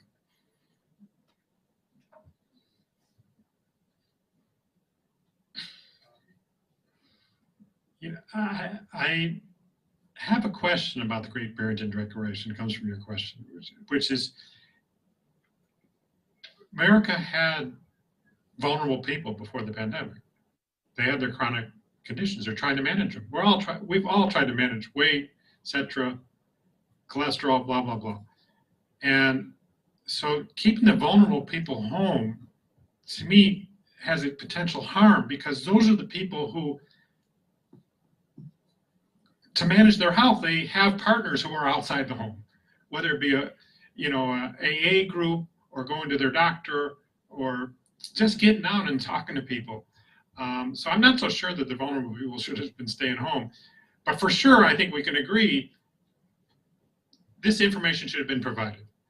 We should have been telling people, look, you're overweight. You've been trying to manage that. Keep trying to manage it. Or like the leukemia, keep doing that. This is not a time to drop the ball on your health. And maybe let people decide, I'm vulnerable if I get COVID, but I'm also vulnerable if I don't get my treatment or my AA group or whatever. That's kind of how I think about it. It's really information, and allow people to decide, because they all have their own issues and challenges. Can I address that real quick? Yeah, because I think that if you read the declaration, it's we try to be as clear as we could. This is not concentration camps for older people. The idea was resources and ideas and information and for and organization of social structures to support older people who are at high risk to be able to protect themselves if they could. Right. So like we had DoorDash delivering food to young laptop class professionals. If we're going to spend trillions of dollars, why not have DoorDash deliver food to older people living at home, or organize communities to deliver food to people at home, to vulnerable people at home. It would have been different in every community. Really, the Great Barrington Declaration was an invitation to public health and communities at large to discuss how best to do that. It was going to be very different in South Central LA than it was going to be in Manhattan or something, right? So I think that co-scene idea was absolutely at the heart of it. It was not, how could three people, even Stanford, Harvard, Oxford, have the right way to organize all of that? It's just impossible. It was an invitation to a discussion that was shut down. Yeah, the thing that came to mind with your question was that one thing that was never entered the minds of most of the policymakers was the concept of economic epidemiology, which is originated with our friend and colleague Thomas Philipson, that people actually do respond to risks, and they do it without the government. And there's an awful lot of literature indicating that in prior pandemics and in this pandemic, people responded way before the government imposed mandates, and they were much better at determining their own risks and saying, I need to avoid gatherings, or I need to stay home, or I need to do X, Y, and Z, much better than the government, much more nimble at doing it, better at assessing when their risks were no longer relevant, and that all that happened with the government mandates was you got all the deleterious effects, and basically all the benefits that one might have gotten from these sort of mitigation measures, you'd already gotten through people's own voluntary actions. The other thing is, I mean, are we going to regulate sugar consumption? Are we going to put vitamin D in the water? You know, where does personal responsibility? I'm totally with you. People have to take responsibility. That said, government programs subsidizing cheap garbage food like processed carbohydrates and industrial oils are extremely damaging and make us fat. And so, and where are those foods most available? Inner cities, less affluent communities. In the back, sir? Real quick, Mark Weiermiller, I'm just a regular person living in Chicago, advocating for medical freedom. But on your film, I looked it up on Wikipedia. It calls it an anti-vax propaganda film. And then I looked up The Inconvenient Truth, and that's called an American documentary. So I'm wondering how can we possibly, and I use Wikipedia for everything, this is on Wikipedia. So how can we control the narrative more? I mean, is there any hope about that? Is that directed to me or the panel? Oh, to you. Okay. So I know people like investigative journalist Cheryl Atkinson.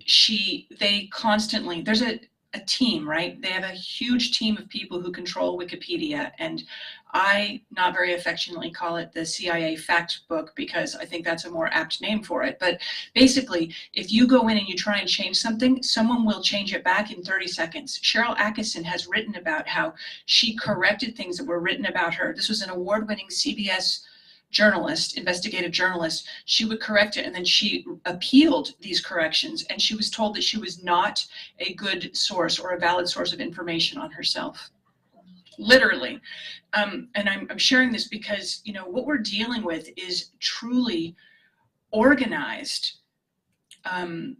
media, technology on a level that I think that most of us can't possibly comprehend. And that's why I mentioned the Trusted News Initiative and the Nudge Committee, because they're very organized coalitions of groups. Many of them connect to the pharmaceutical industry, and they do hit pieces on physicians and scientists and academics like these gentlemen who put their neck out, and they will take them down. I watch it happen over and over in the more than 15 years that I've been involved in the whole health freedom arena. You know, we won an award from the School of Public Health at the University of Alabama, and then we got literally slammed by the New York Times, but the New York Times literally lied about it. I wrote about a chapter in a book about what they did.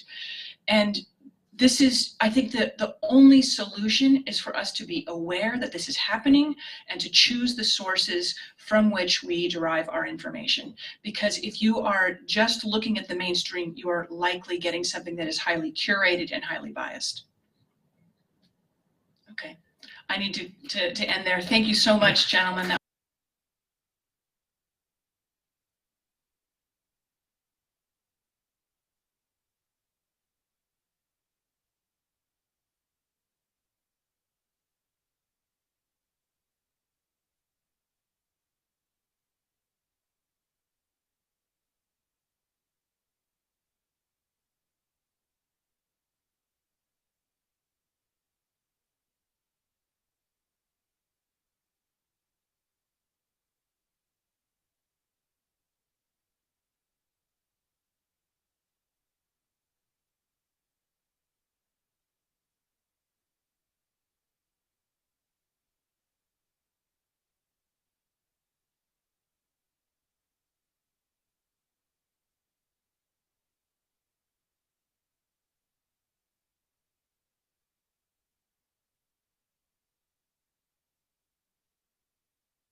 About, how far we've fallen as a society.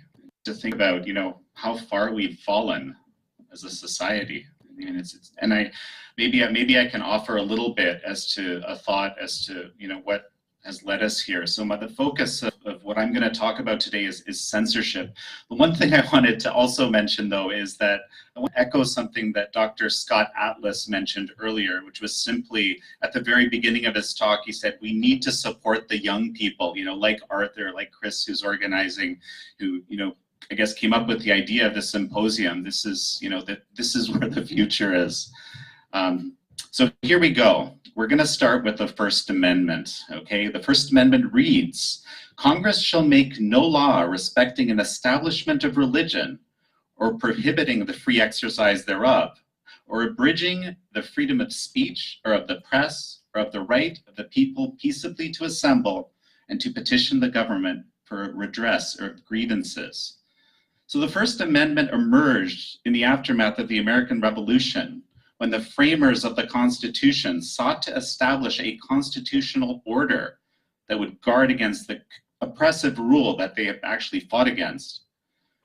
The framers understood that broad free speech rights meant that untruth would circulate along with truth, but they recognized that this was a small price to pay in fostering a vibrant and free society, and that the benefits of protecting all speech, even that which was false or offensive, outweighed the risk of stifling ideas.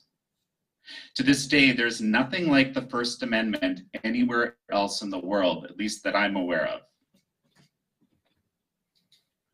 Take the European Convention on Human Rights, for instance. It states, everyone has the right to freedom of expression, but it also states, exercise of these freedoms, since it carries with it duties and responsibilities, may be subject to such formalities, conditions, restrictions, or penalties that are prescribed by law and are necessary in a democratic society in the interests of national security, for the protection of health or morals, and so on.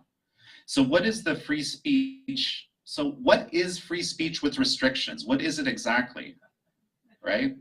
It's censorship. Any restriction of free speech is censorship, and we have to face that. The word censor derives from the Latin word for the judges in ancient Rome who supervised public morality. And that is really the crux of it.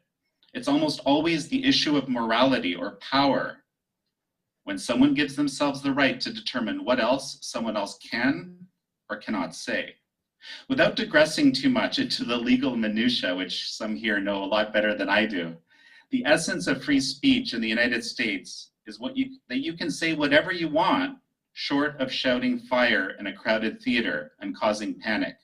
The exact words once used by Justice Oliver Wendell Holmes in the Schenck v. United States in 1919 were, the most stringent protection of free speech would not protect a man in falsely shouting fire in a theater and causing a panic. The second part in this quote is often the one that's overlooked, causing a panic. Thus, saying things which turn out not to be true is okay, unless the effects are so immediate as to cause a panic. Applying this principle to COVID public health measures, it's difficult to see what one could say that would be so immediate as to cause a panic. Saying something on Facebook is not capable of causing a panic. The immediacy of the crowded cinema is missing. There's time to reflect, read, make informed choices. In other words, whatever people say about things like masks or vaccines cannot be in breach of the First Amendment. And yet all of that went completely out the window when COVID arrived. Why?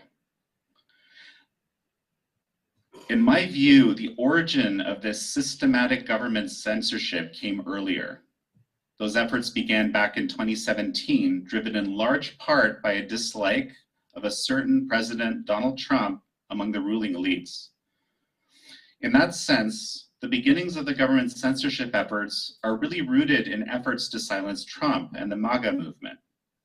There are many examples of this that have been documented by Twitter Files journalist Matt Taibbi over the past few months, since Elon Musk opened up Twitter's internal emails over the late last year. As we'll see, understanding pre-COVID censorship efforts is incredibly important for understanding COVID censorship. They are directly connected. I'll discuss two examples. First, there was this systematic effort to silence Trump supporters that started in 2017.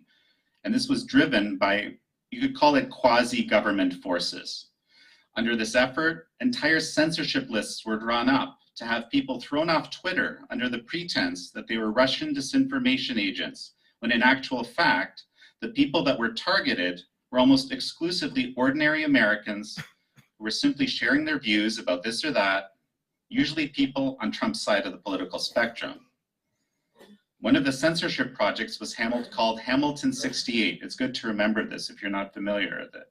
Its purpose was to supposedly track Russian propaganda efforts on Twitter. It was created in 2017 under the auspices of the German Marshall Fund. And I just might add that the German Marshall Fund has done great research that I've actually relied on in the past. So this was kind of shocking to me.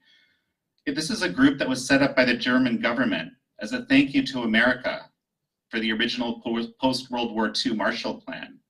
So in a nutshell, it was the German government's initiative to foster better relations with America that was somehow turned into an initiative to censor Americans.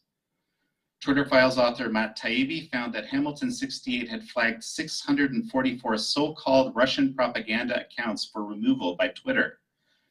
But when Matt looked at the list of names Hamilton 68 actually offered, he found that almost every single one of these accounts belonged to normal Americans. People like editor-in-chief of Consortium News, Joe Laria, or podcast host, Dennis Michael Lynch.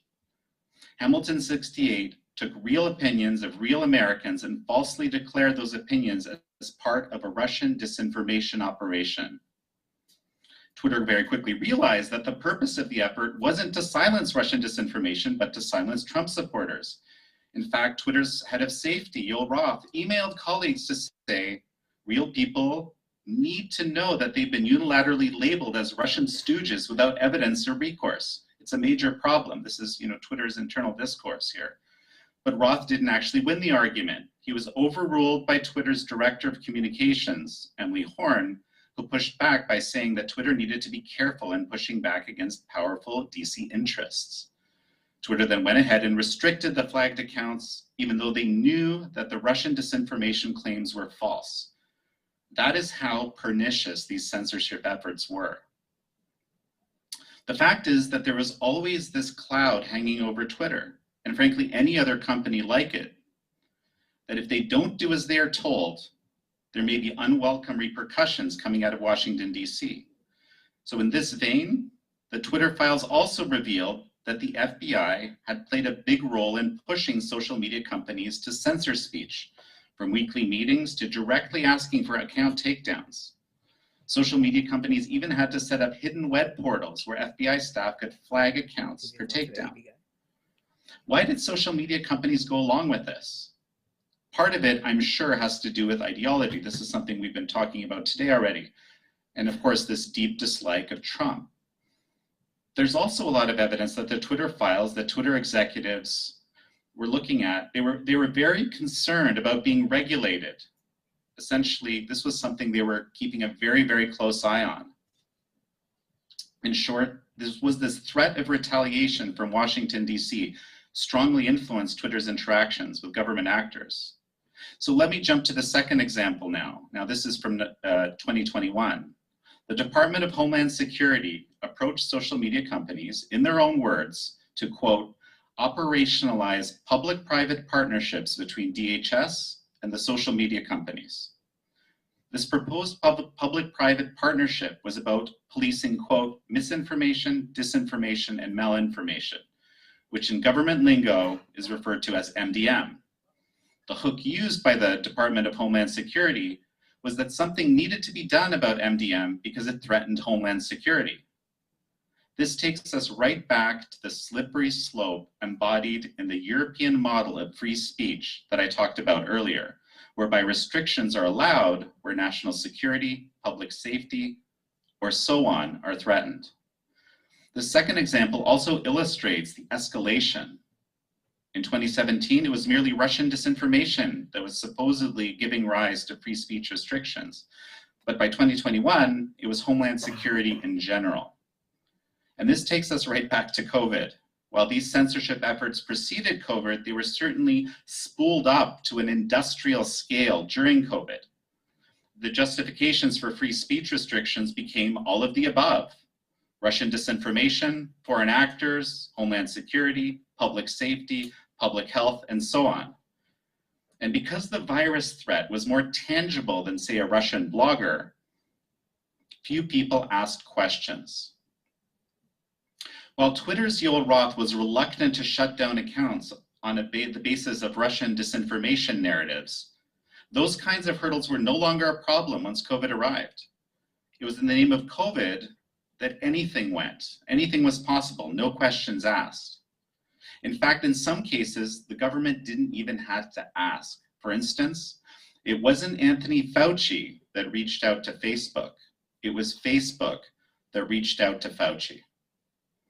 On March 15th, 2020, one day before 15 days to slow the spread was announced, Facebook's Mark Zuckerberg emailed Fauci to propose a collaboration between Fauci and Facebook on putting out what Zuckerberg called, quote, authoritative information from reliable sources. Fauci responded favorably, and so Facebook's COVID censorship regime in coordination with Fauci was born. That regime entailed, quote, not allowing false claims about the vaccines or vaccination programs which public health experts have advised us could lead to COVID-19 vaccine rejection. And it wasn't just vaccines. Posts about hydroxychloroquine were also censored by Facebook, not because it was best practice, but because there was a government line supported by Fauci. The same happened with ivermectin. Recall that getting the mRNA vaccines approved in fast-track mode was only legally possible if there were no other treatments available. It is no wonder, then, that government actors such as Fauci and social media giants such as Facebook made sure that even talking about alternative treatments was effectively forbidden. The censorship regime grew so quickly and so wide that preeminent epidemiologists such as Jay Bhattacharya here and Scott Atlas, who was here earlier, were not only silenced for their views, but called fringe epidemiologists, and by the head of the National Institutes of Health, no less. What was it that Bhattacharya said that got him and his colleagues that label? Well, we've heard about it today a little bit. It was, of course, the Great Barrington Declaration. But still to this day, not a lot of people realize that the Great Barrington Declaration was just merely stating mainstream epidemiological doctrine. There was nothing fringe about it whatsoever, at all. The label worked, and Bhattacharya and his colleagues Martin Kulldorff and Sunetra Gupta were ostracized from the scientific community and by the media. Ironically, as we all know, the Great Barrington Declaration is now widely accepted, or perhaps on its way to being widely accepted, as the common sense approach to COVID. But when it mattered, the government, the media, and social media censored any mention of it. We at Epoch Times strongly rejected this and went in the other direction. We were among the first to give these alternative voices a platform to be heard. And we've had some experience from this, and now this takes us back to the first example, because we covered this Russia collusion saga, where we were among the first media outlets to publish the real facts and not the Washington, D.C. narrative. I have a front page of a newspaper that we published 5 years ago, almost to the day, that essentially outlines some of the key findings of this Durham report, which was just published earlier this week. So we also published a documentary on the origin of COVID that was first broadcast on April 7th of 2020. Some of you may have seen it. And this was just as Dr. Fauci was starting to push his natural origins narrative. So I just rewatched it, and looking back, we got almost everything right about the Wuhan lab. And the reason for this, I just might add, is it wasn't rocket science. Okay, you just had to be curious about reality. In fact, 2 days after we first broadcast the documentary, the director of Anthony Fauci's stateside lab at Galveston, a man named James LeDuc, who also had happened to have personally trained Wuhan lab staff, started privately discussing our documentary with his colleagues. They were all very much aware that the pandemic likely started in a lab. So while we were being chastised as a conspiracy theory outlet, the people at the center of the affair were privately discussing that Epoch was putting out the facts. I mean, you can't make this stuff up. It took years of FOIA litigation to obtain the emails of these public health officials, which is how we know that their private views differed quite significantly from their public views. And sadly, this was also the time that we were demonetized by YouTube. This is another indicator of this kind of huge toolkit that exists for censorship.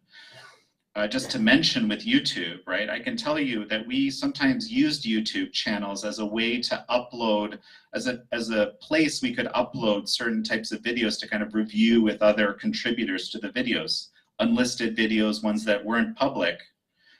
But if they actually had mention, say, of things like vaccines or masks or the Great Barrington Declaration, YouTube would just take these down. These are not public videos. I think this was actually kind of an algorithmic response, but not actual people going in and looking in our private videos. But it also highlights the pernicious impact of technology and how it can and was used.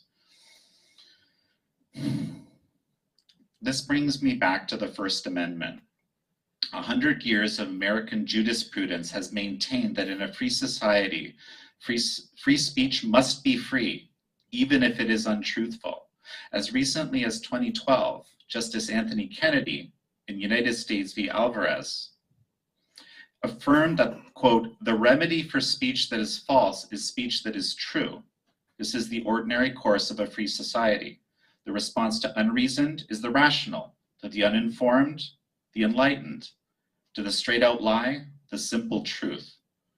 If the Great Barrington Declaration was unreasoned and uninformed, well, then free speech would have exposed its defects, except that there were no defects, which is why it had to be aggressively suppressed instead. And this is the lesson here. Speech is not suppressed because it's wrong. It's suppressed because it interferes with someone's agenda. So what was the agenda, and why did the government, the media, and social media rally around this one agenda rather than let alternative voices on COVID be heard? There are many factors, of course. Let's take Fauci, for instance. He had many reasons to push a false narrative on COVID. For one thing, he knew there was a strong likelihood that his funding of the Wuhan Institute of Virology had something to do with the pandemic in the first place. But he also had other reasons too. Fauci's entire career had been centered on discovering universal vaccines. This is why he was pushing the kind of gain-of-function genetic manipulation experiments. COVID was a once-in-a-lifetime opportunity to fast-track an entirely new genre of vaccines and to do so on a global scale, correctly pointing out that COVID was not particularly dangerous for large swaths of the population, or highlighting the existence of alternative remedies, stood in the way of Fauci's universal vaccine ambitions. But that's just Fauci. Why did everyone else jump on the bandwagon, casting aside 100 years of not only medical science, but also of hard-earned civil liberties? I think the answer to that, to discover it, we have to go back to Trump. When I talked about the beginnings of the government's censorship regime, I did not only do so for historical context, but to also show how Trump, and specifically this deep dislike of Trump among the Washington, D.C. Beltway crowd, drove these efforts. And I think it was the same motivation that drove many of the COVID censorship efforts. That's not to say that there would have been no COVID censorship without Trump, but dislike of Trump was certainly the glue that allowed these various forces to coalesce. When Trump said the virus came out of the Wuhan lab, there was an instant push towards the opposite narrative. When Trump said to try hydroxychloroquine, there was an instant push to outlaw its off-label use. When Trump said to reopen the economy, the entire media complex aggressively pushed against that. I think you get the point. Again and again, the forces of censorship were united by their dislike of Trump. But how do we stop something like this from happening again? So one of the things that the pandemic starkly exposed, and we've been discussing this in various ways already in the panels earlier, is that there's a mechanism in our society that can manufacture perceived consensus, even when nothing near such a consensus exists in different areas. And it also exposed that as human beings, many of us are susceptible to being influenced by that perceived consensus.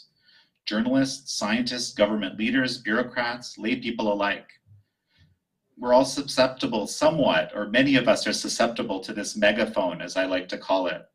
The megaphone can influence us to dislike Trump, or dislike him more, or dislike the person with the power, or dislike the person that the powers that be will anoint as the next Trump. It can influence us to be suspicious of, or even to demonize so-called fringe epidemiologists, or the unvaccinated. It generates in us emotions that can become deeply entrenched. So what can we do? Well, we can set up parallel truth-seeking organizations like the Chicago Thinker, the Epoch Times, and G. Bhattacharya and Scott Atlas are involved in the Academy of Science and Freedom on the academic side of things, truth-seeking and science. We have this academic sanity consortium, which I've just learned about recently here. Of course, Scott Atlas' Global Liberty Institute. These are very, very good efforts, I think. But I would argue that it's the censorship that really emerged, the censorship regime that emerged in 2017 that has particularly supercharged the megaphone, or this ability to manufacture perceived consensus in society. The only immediate path that I see, and I'd love to hear from the legal minds in the room on this, but the only path I really see is the legal path. Now's the time to set clear boundaries in stone, preferably by the Supreme Court. That is why the case brought against the government by Missouri and Louisiana is so important. That's Missouri v. Biden, for those that aren't familiar. The case seeks a declaration that the government cannot get involved in policing speech. The declaration would block all federal government officials from collaborating, coercing, colluding with media or social media companies to interfere with First Amendment rights. Although Missouri and Louisiana have won a string of victories, and we've actually learned a lot through the discovery processes of this case, it will likely end up in the Supreme Court, and this is something we should all welcome. A strong declaration from the Supreme Court that these public-private censorship efforts we saw during COVID are unlawful is probably the best thing we can immediately use to ensure a right now to prevent future abuses of the First Amendment. Thank you very much.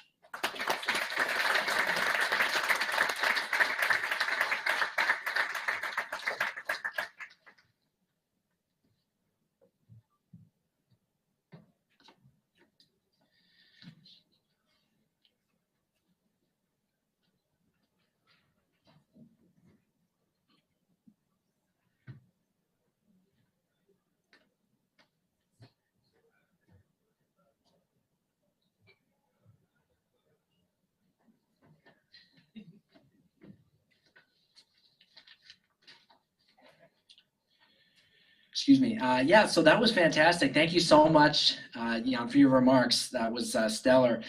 We're now going to continue with our third and final panel. This panel is titled The Path Towards Safeguarding Academia. This is going to be a proactive panel where we're going to strategize on what we can do to preserve free speech, academic freedom, and open inquiry in American universities.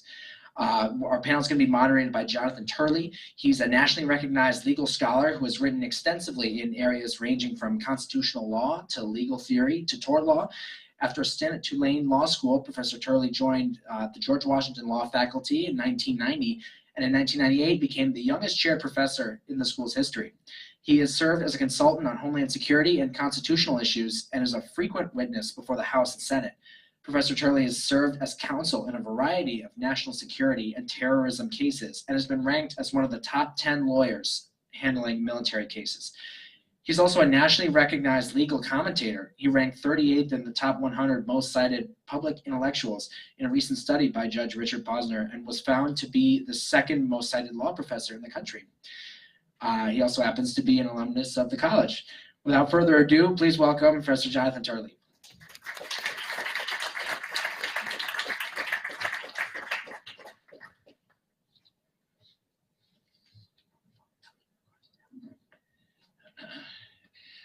Thank you, Chris. I'm not sure if the panelists want to come up or not. I was told to give a few remarks before the panel. It's a great pleasure to be here and to return to University of Chicago. And as usual, I've learned a lot just being here in a short time. I learned from Arthur Long that we have a football team.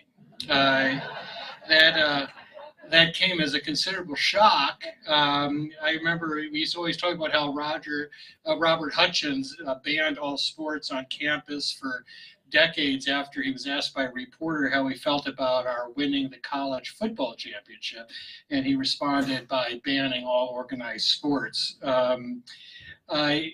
But it's also good to see that not much has changed. When I was looking at colleges, I was trying to make decisions between Harvard and this place, and I remember my counselor said, "There's not an issue, you've got to go to University of Chicago." And I said, "Why?" And he says, "Because that's the place set aside for socially dysfunctional nerds like yourself." And looking around this room, not much has changed, with the exception of Arthur Long, who I assume was admitted by mistake. It's a great pleasure to be here, first of all, because I'm enormously proud of this place. I'm proud that it's the #1 ranked free speech university in the country. I'm proud that it has kept that tradition. When I was at University of Chicago as an undergrad, I loved this place. It was exciting to see so many different views, people I disagreed with, people I thought were insane. I grew up in Chicago. I had never actually spoken to a Republican. We were told they existed. And on a couple occasions, I think my mother pointed out to one or two at a safe distance. But when I came here, it was an awakening of different ideas. I hope that's still the case. This is, after all, where the Calvin Report originated and transformed American education. I'm actually finishing up a book, at least that's what I'm telling my editors at Simon & Schuster, on free speech, and it looks specifically at our history of free speech in dealing with periods of rage.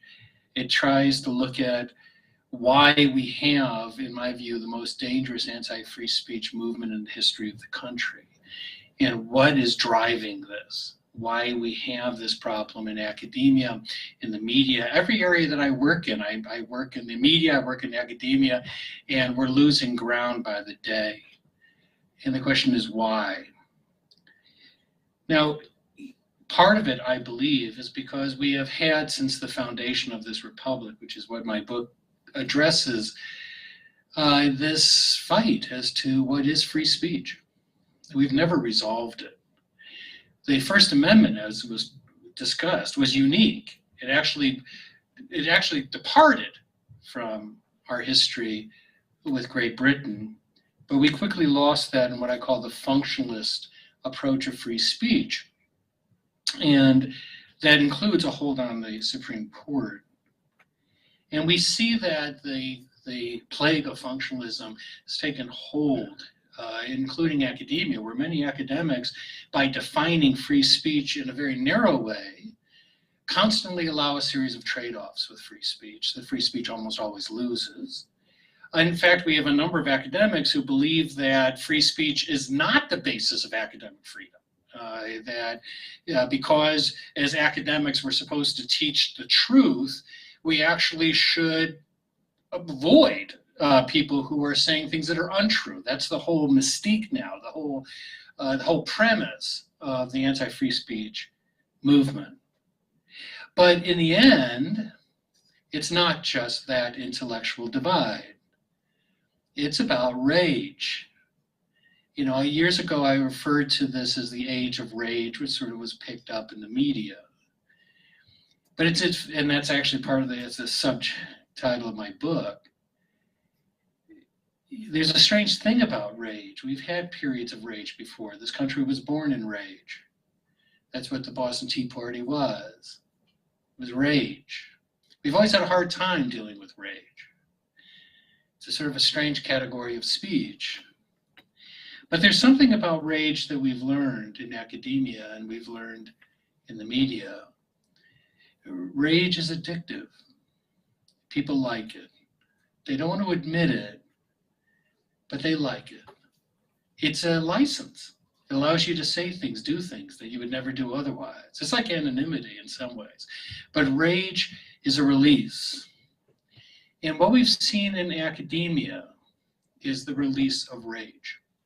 It is the license of rage. So the question is, how do we deal with it? And that's the reason it's such a great pleasure to be here and to talk to people on the panel, which I'm going to ask to come forward. And I will mention that I think that I think everyone knows, I hope, the members of this panel. We're short one, but we have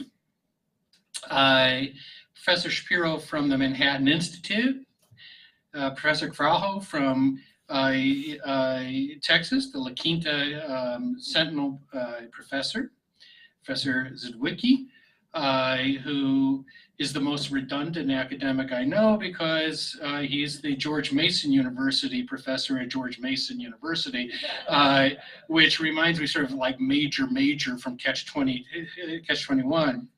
If you don't mind, I'm going to refer to everyone by their first names. They can further identify themselves, but I think that everyone is eager to hear from you all.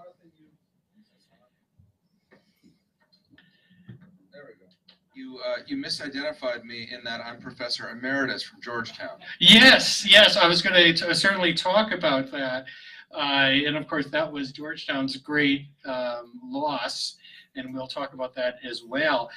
We have actually not even discussed how we were going to do this. And so I'm just going to spontaneously ask each of you to speak for a few minutes, and we'll give some of your views, and we'll open up. Maybe I'll give a couple of questions, and then we'll open it up hopefully to the audience.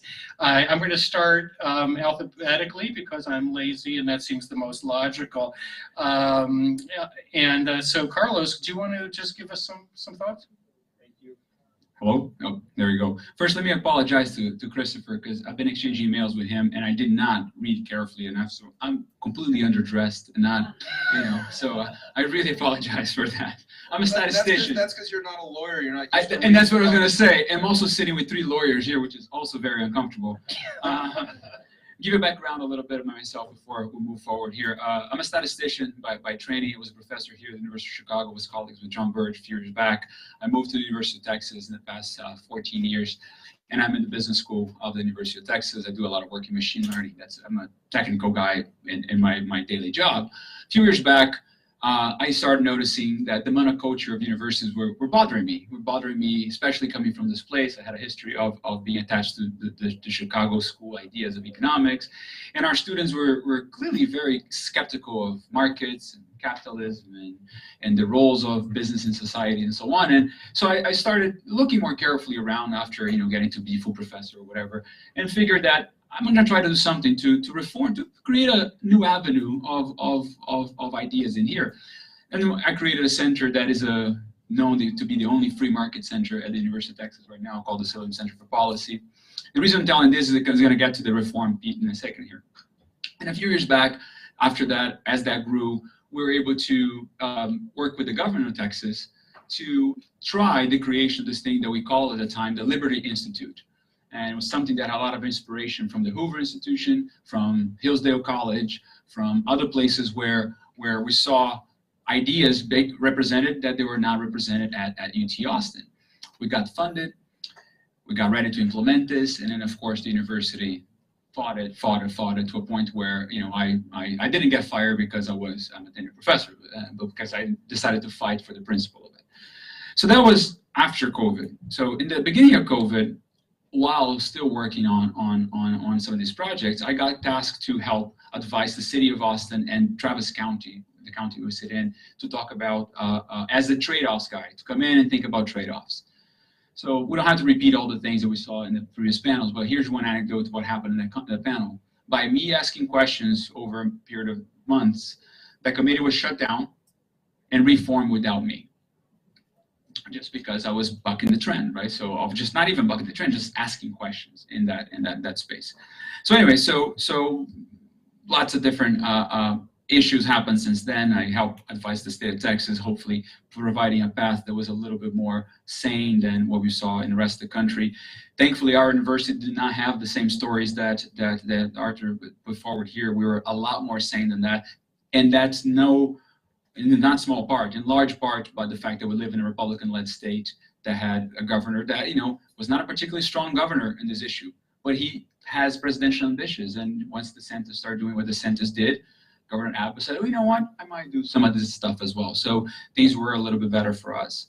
So that gets me to the point where I think, I want to emphasize my discussion here, which is the fact that academia is, I don't need to repeat again the problems that we know, how broken it is, how monoculturally centric it is in terms of one set of ideas, and dissenting becomes very, very hard.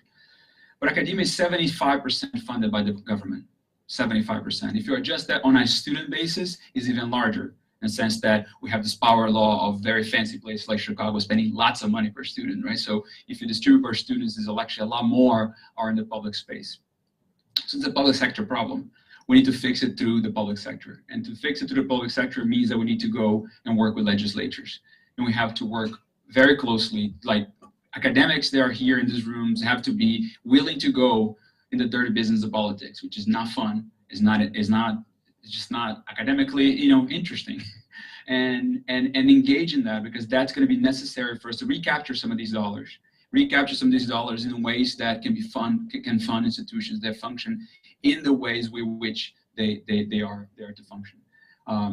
So I have some hope seeing what happened in Florida in this legislative session. It's not perfect by any means what's going on there, but I think we see some spurs of okay, somebody's paying attention. Perhaps the southeast of the country will be a place where we're going to start seeing new universities coming up and new ideas put forward as our institution is created. Thank you, Carlos. I'd now like to introduce the Professor Emeritus of Georgetown University for some remarks. Great. Well, I don't know how much I can speak to COVID's failures, academia's failures regarding COVID, because for most of my, as one federal judge put it, short but notable career at Georgetown, I wasn't allowed on campus because that was considered unsafe during the investigation into whether my tweet violated this or that policy. So I never got the keys to the faculty lounge or learned all, what was exactly wrong or not. I mean, it might have been a blessing in disguise in the context of COVID, because Georgetown had some of the most severe restrictions and regulations. And in fact, during the 2 meetings I had with the dean throughout the imbroglio, they were both on Zoom. I said, I would prefer to do it in person, like it's just more of a, human sort of thing. And he's like, well, then we'd have to be masked. It's a mess. And like, okay, yeah, then I prefer Zoom.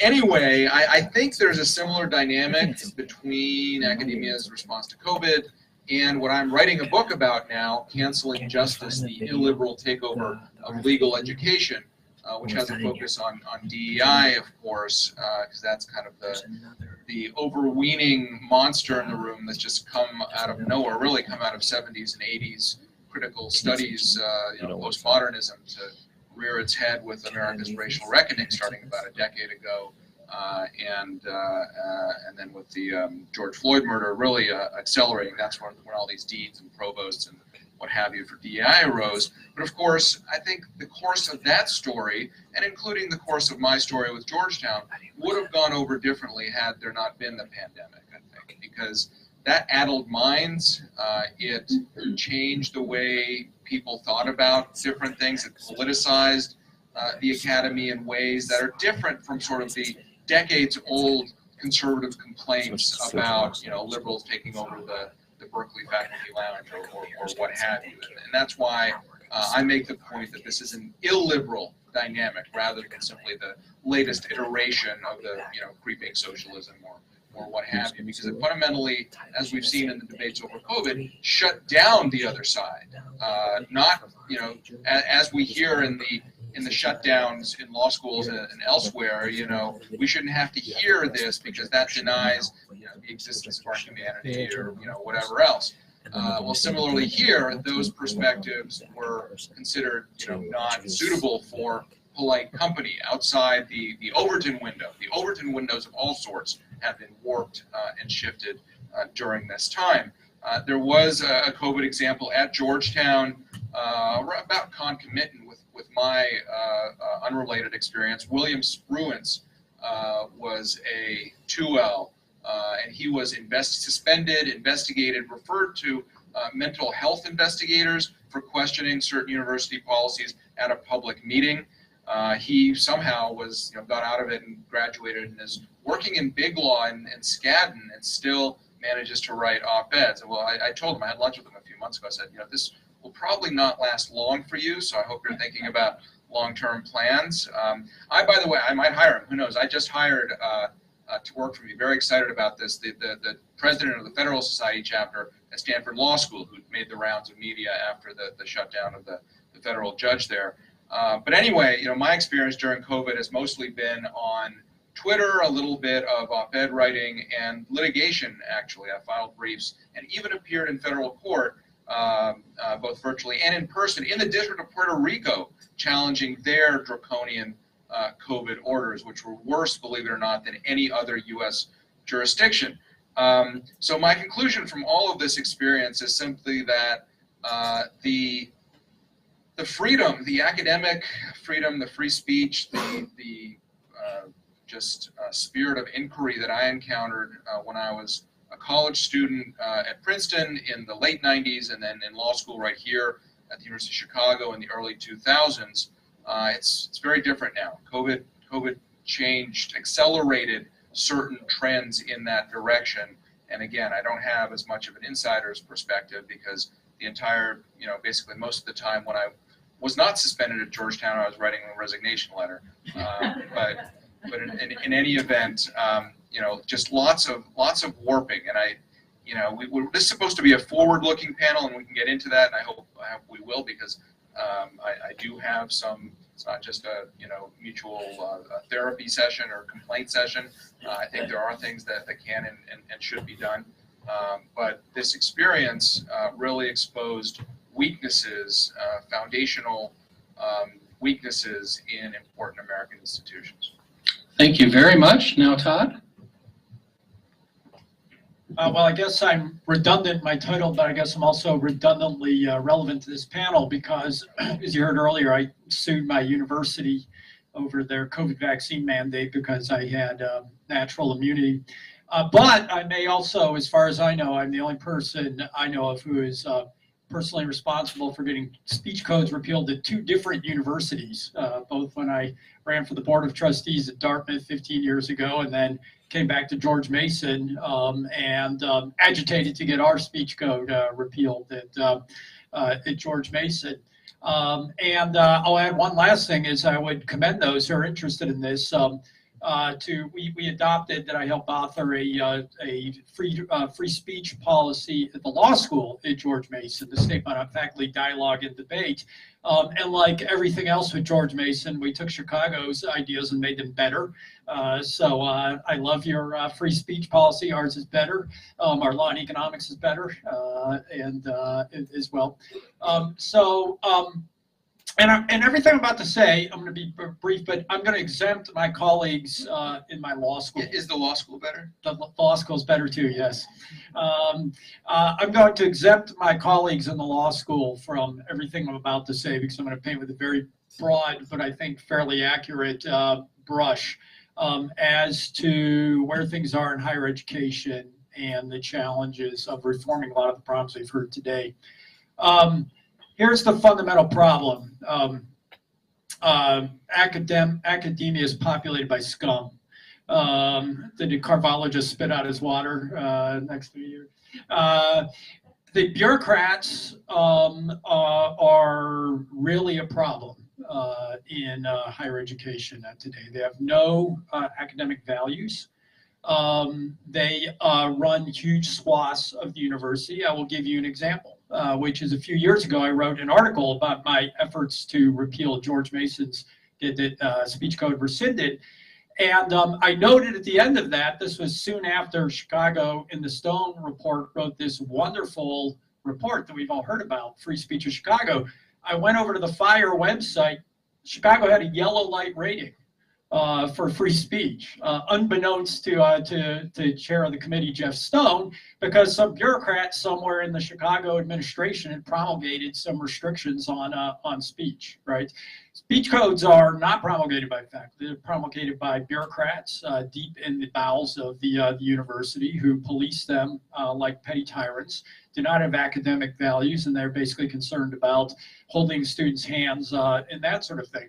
And the relevance of this became quite clear to me during the COVID battle, which is when I was thinking about, the first thing I did obviously was when they talked, I got COVID right off the bat. Like I got COVID the first week of March 2020. I was at a conference, the first time I ever met Scott Atlas. I was at a conference in New York City, hung around Penn Station for a few hours waiting for an Acela.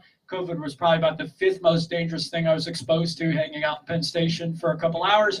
But I went home and had something that I had never had before. Couldn't get a test at the time, obviously, because we were tested. And figured out later that I had COVID, right? So I got an antibodies test. I volunteered to teach in person that fall. We wanted to reopen our law school that fall. Reopen law school. I volunteered to teach in person. I was in my 50s, right?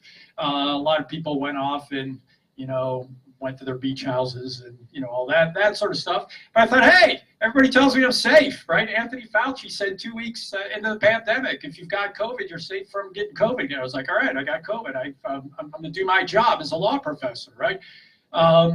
Which it didn't seem to me 3 hours a week of work didn't seem like that backbreaking of a responsibility to go into the classroom. Well, it came around to the next year, and George Mason's promulgating its COVID policy. And so I said, well, obviously you guys are going to exempt people with natural immunity, right? This was right after the vaccines had come out.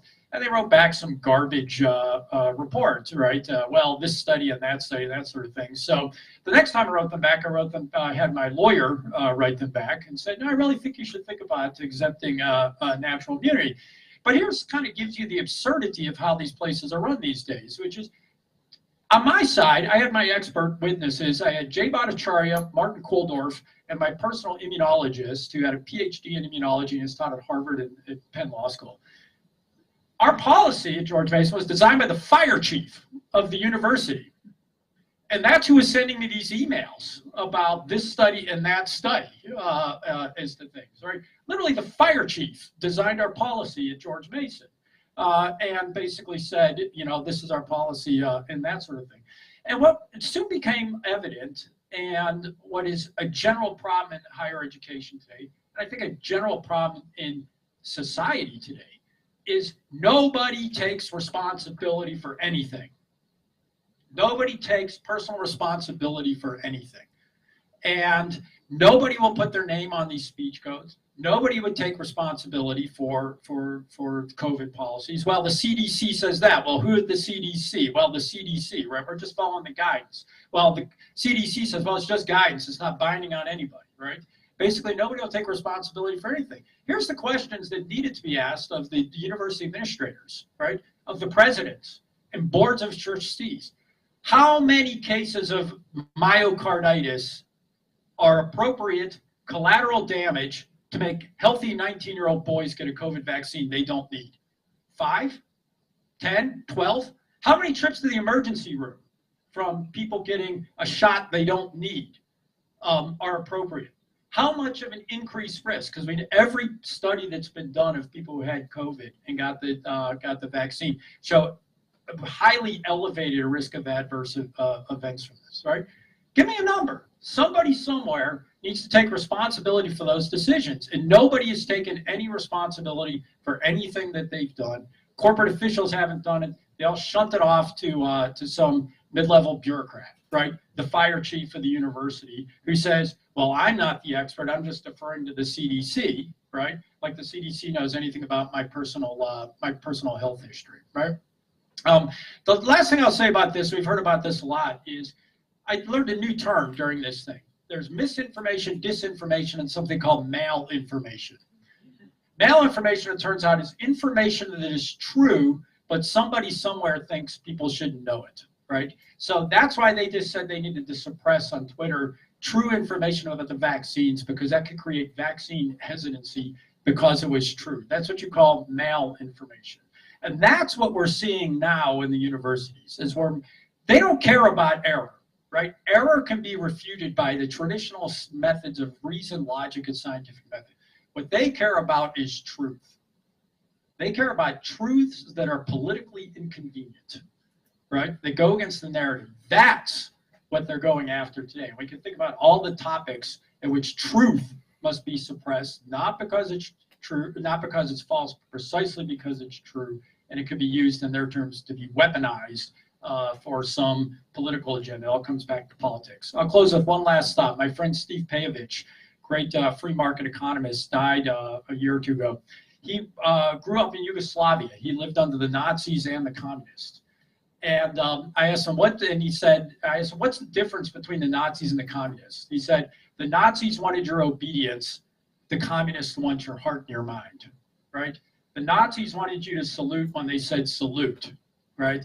The communists want you to salute voluntarily and force other people to do it, right? To internalize what they're saying. That's what the war of information is about. That's what the war on so-called disinformation, misinformation, and malinformation is about, is getting our students, getting our young people to internalize these beliefs about what is acceptable, what is unacceptable, based on politics, not on truth. Thank you very much. I'm going to start with a question. First of all, I want to apologize for my own misinformation. I think I said catch-21 is catch-22. And for that, I will disqualify myself from further comments. No, I actually, the interesting thing with malinformation is I just testified in Congress a few days ago on Homeland Security censorship of social media, including malinformation, which is, as Todd's noted, is actually based on true information that they believe is, quote, misleading or corrupting people. And what's fascinating about that effort of the Homeland Security is that it was based on an announcement that they, and this was by this small agency that's supposed to deal with infrastructure in the United States. And the head of that agency declared that she believed that they had to go further from bridges and highways and to go into regulating, quote, cognitive infrastructure, and announced that Homeland Security, through her agency, would now be regulating cognitive infrastructure to deal with MDM. And I just can't imagine anything more Orwellian. But I want to throw out a question about, as we look sort of in the future, it's going to have two components, and you can choose what you would like. Yeah, I've written in the past that in the free speech community, we may have to begin to view public universities as our final line of defense. That with public universities, you have the benefit of the First Amendment, so you have someone to sue, you've got standing to sue, and you've got a case law to use. It's just so much more difficult with private universities. So I've got sort of a two-pronged question for people on the panel. First of all, with public universities, you have like Florida moving to actually remove funding from universities. And that has been challenged by fellow academics, saying that's a deprivation of academic freedom. And I have to say, it makes me uncomfortable. I don't like have legislators telling us what you can teach in universities. That just hits me wrong. I understand where they're coming from, you know, because it's not going to change. At places like Harvard, the Harvard Crimson did an article where they actually tracked down one of the last remaining members of the Harvard faculty who was a registered Republican. He was 90 years old, I believe, in the math department, and the Crimson interviewed him like he was this white buffalo on the plains.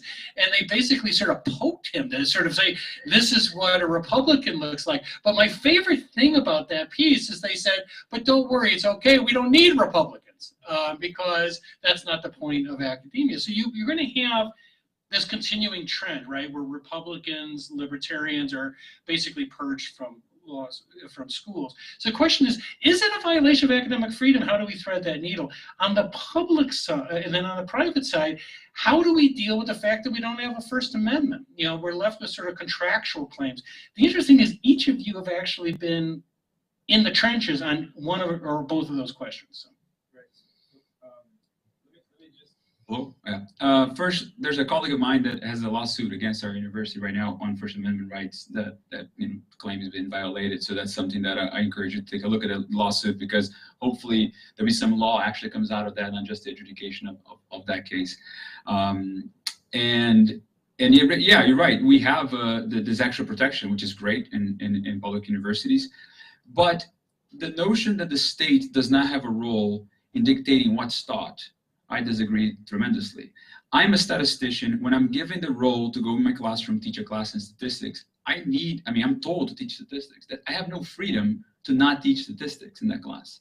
And yet what happens is that we hire people, quote, historians or philosophers or whatever, that got given the mandate to teach history, for example, and they don't teach history, they teach something else. And I think the state has a role to say, wait a second, that's not what you're hired for.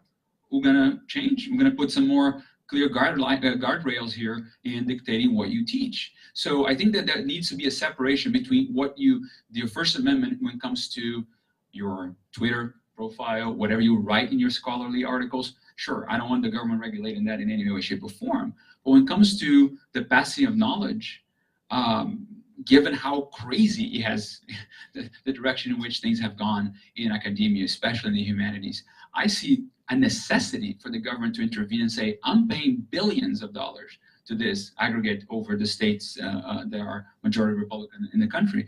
And this is not, actually, this is something completely outside of what we want our students to be getting. And I think that we're gonna need to be more comfortable with the notion of putting our fingers more deeply in the business of academics in order to fix this problem. We need to change incentive structure they have. And that's the one big way that we can do it, is through the financing of it, like Florida is doing, and through the government, the legislative process, putting better guardrails in place. Well, I'm a little nervous about state legislators dictating what shall and shall not be taught, micromanaging syllabi, course catalogs, and the rest of it. But somebody needs to make those decisions, right? Whether it's university presidents, trustees, department chairs, there's different levels of decision making that, some university might want to be a STEM university, and so they close their English department because it's, redundant and they can't be, one of the best, so better focus on something other. Different decision, and, I'm sympathetic to the idea that a state legislator wouldn't want taxpayer dollars going towards a class on Marxist-oriented social justice activism or something like that. So anyway, there are nuances in all this, but stepping back, you have to differentiate among the various issues that you raised, Jonathan. So there's one thing about freedom of speech, academic freedom within the classroom. There's one about which courses are taught, which departments do we have, that sort of thing. And then there's funding of bureaucracies. And on this latter point, and this goes to what Todd has said, again, not DEI bureaucracies, what I've been focusing on the last number of months, but bureaucracies more generally. Around 2010 or so was the tipping point where at most universities there started to be more non-teaching staff than full-time faculty. That's before the DEI explosion. Now we think of the growth in bureaucracy is largely DEI, which it is. But even then, when schools started competing on who has better climbing walls and gyms and lazy rivers and mental health advisories and hand-holding professionals and all the rest of it, I read a fun op-ed that at Yale there are now more bureaucrats or educrats than students. And so perhaps Yale should go back to like it was 150 years ago, where every student had his own personal butler, this time provided by the administration, right? But to the extent that I'm sure a lot of the COVID inanity was driven to, not by the faculty, I think getting rid of these budgets, these structures, these bureaucracies would go a long way towards preventing that. Now, again, Todd and Carlos could speak better to how COVID policy would have been run in academia if it was all voted by faculty senates and so forth, rather than the deputy assistant provost for fire captaining or whatever. But I think at least that would have been made more sense in the terms of the traditional conception of university governance. So the logic of academic freedom rests in the idea that we are like a profession, and that we can be self-governing. At one point we make in our faculty statement of classroom dialogue and debate at Scalia is the classroom is and should be a unequal relationship. The professor is in charge of the classroom. The professor picks the syllabus. The professor assigns the curriculum. That's because we're the professor, right? It is a learned profession, and we defer to experts and professionals when we exercise our responsibilities in the right way. So we also say the flip side of that is the professor also has the obligation not to abuse that inherently hierarchical and unequal relationship in the classroom. You do not talk about things that are not part of the class. You do not pick on students. You do not exert ideological influence, that sort of thing. What we are seeing is universities have stopped they are no longer self-governing. The universities are no longer exercising that fiduciary duty, that moral responsibility in a responsible way. And so the question becomes, what do we do about it? And I think that at that point, if universities aren't going to govern themselves appropriately, it's appropriate to put them in receivership in some way, whether it's through public universities or whether it's through private actions, whether it's something like we have like the Solomon Amendment, which requires every university to allow the military on campus to interview students if they want to get federal tax dollars. I have no problem with something like that when universities have shown that they're going to discriminate against the military again and again and again. And so I think that's the question we have to ask ourselves, is universities aren't going to fix their own house. Yeah, it makes me queasy to talk about academic freedom. It makes me queasy to talk about infringing on the self-governing aspects of universities. But if universities aren't going to govern themselves, somebody has to. And one other thing that brings to mind is about 6 weeks or so, the end of March, I testified before the House Education Committee about issues with speech on campus. And one thing I suggested there, and that they're considering, is strings attached to federal funding, because of course, as Carlos said, private institutions get plenty of federal funding as well, and there are already plenty of strings attached to that. You have to certify that you follow certain accounting methods, that you don't discriminate in certain ways. Well, you could add to that, and we follow First Amendment principles, and we have due process for accusation, whatever kind of, riders, strings of that sort you want to attach. Congress is certainly, I think that most federal funding of education is unconstitutional, but setting that aside, if you're going to have it, you can certainly attach those kinds of strings. All right, let's open it up for questions from the group. Yes. It seems to me that if we look at the last 30 or 40 years, so I went to the business school here, and there were antitrust laws in place. You had Glass-Steagall. You had all of these mechanisms to ensure that we had a certain degree of competition and decentralization. And what's happened in the last 30 years, there's the huge M&A takeover boom in the late 80s and 90s. What we've seen, you had the repeal of the Fairness Doctrine in 1988, which enabled 5 or 6 giant multinational corporations to gobble up every single independent, or virtually every media, radio, television, local stations and all this. So it's all consolidated in the corporate hands. And then you've got this behemoth that we call the government. And you guys are talking about how we can use the government to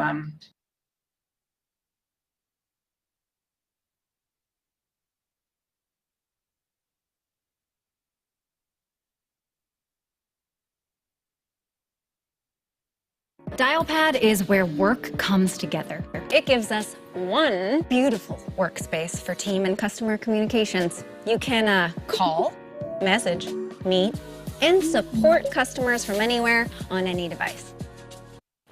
Hey there, you getting some gas? Just using your squeegee. Well, this squeegee kind of comes with gas. Squeegee isn't free? Oh, that's free with gas. Yeah, but it's a plug-in hybrid. I don't need gas. Well, no gas, no squeegee. No gas, no squeegee? No gas, no squeegee. No gas, no squeegee. Now free squeegee? Now free squeegee. Squeegee. Evolve your journey beyond the pump in the first ever Santa Fe plug-in hybrid EV. In Tongji University, Shanghai, it was very modest then, but it's grown since then. This year is, of course, a very special year, and we've had to go online, but we've also gone global.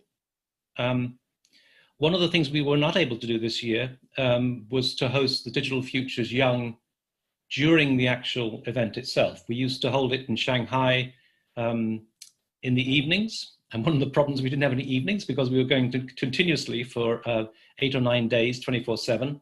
So we're holding these afterwards. And the idea behind Digital Futures Young is to give young scholars and young researchers a platform to show their work and to exchange their ideas. By young researchers, our definition is recent graduates, PhD students, and early career academics. I would, before we start, I want to introduce the new committee, the new Digital Futures Young Committee. We are handing over to a very enthusiastic and smart group of individuals from all over the world. So can I just call upon each of the members of the committee just to say literally a few words about yourself, just introduce yourself. Maybe Marina, we can start with you. Yes. Okay. Hi, everyone. I'm glad to be here with you guys. I'm Marina Rodriguez Azneves. I'm an architect from Argentina. I'm a teacher and art researcher of design and theory in the National and Public University of La Plata. I recently finished my thesis in history and culture in the University Torquato Di Tella. I work in my own office, and I've been interested in artificial intelligence since I won with my partner, Yelena.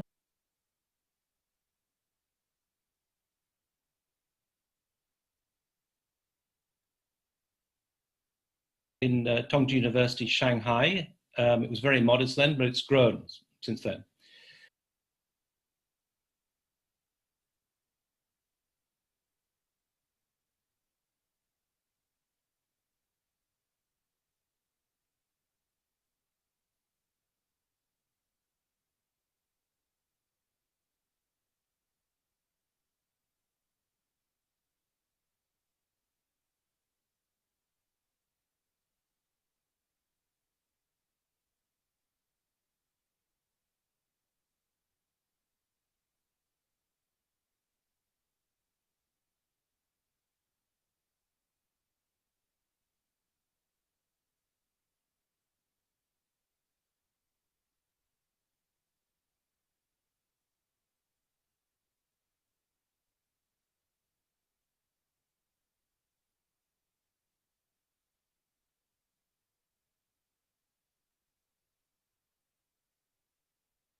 contradicted federal pandemic priorities.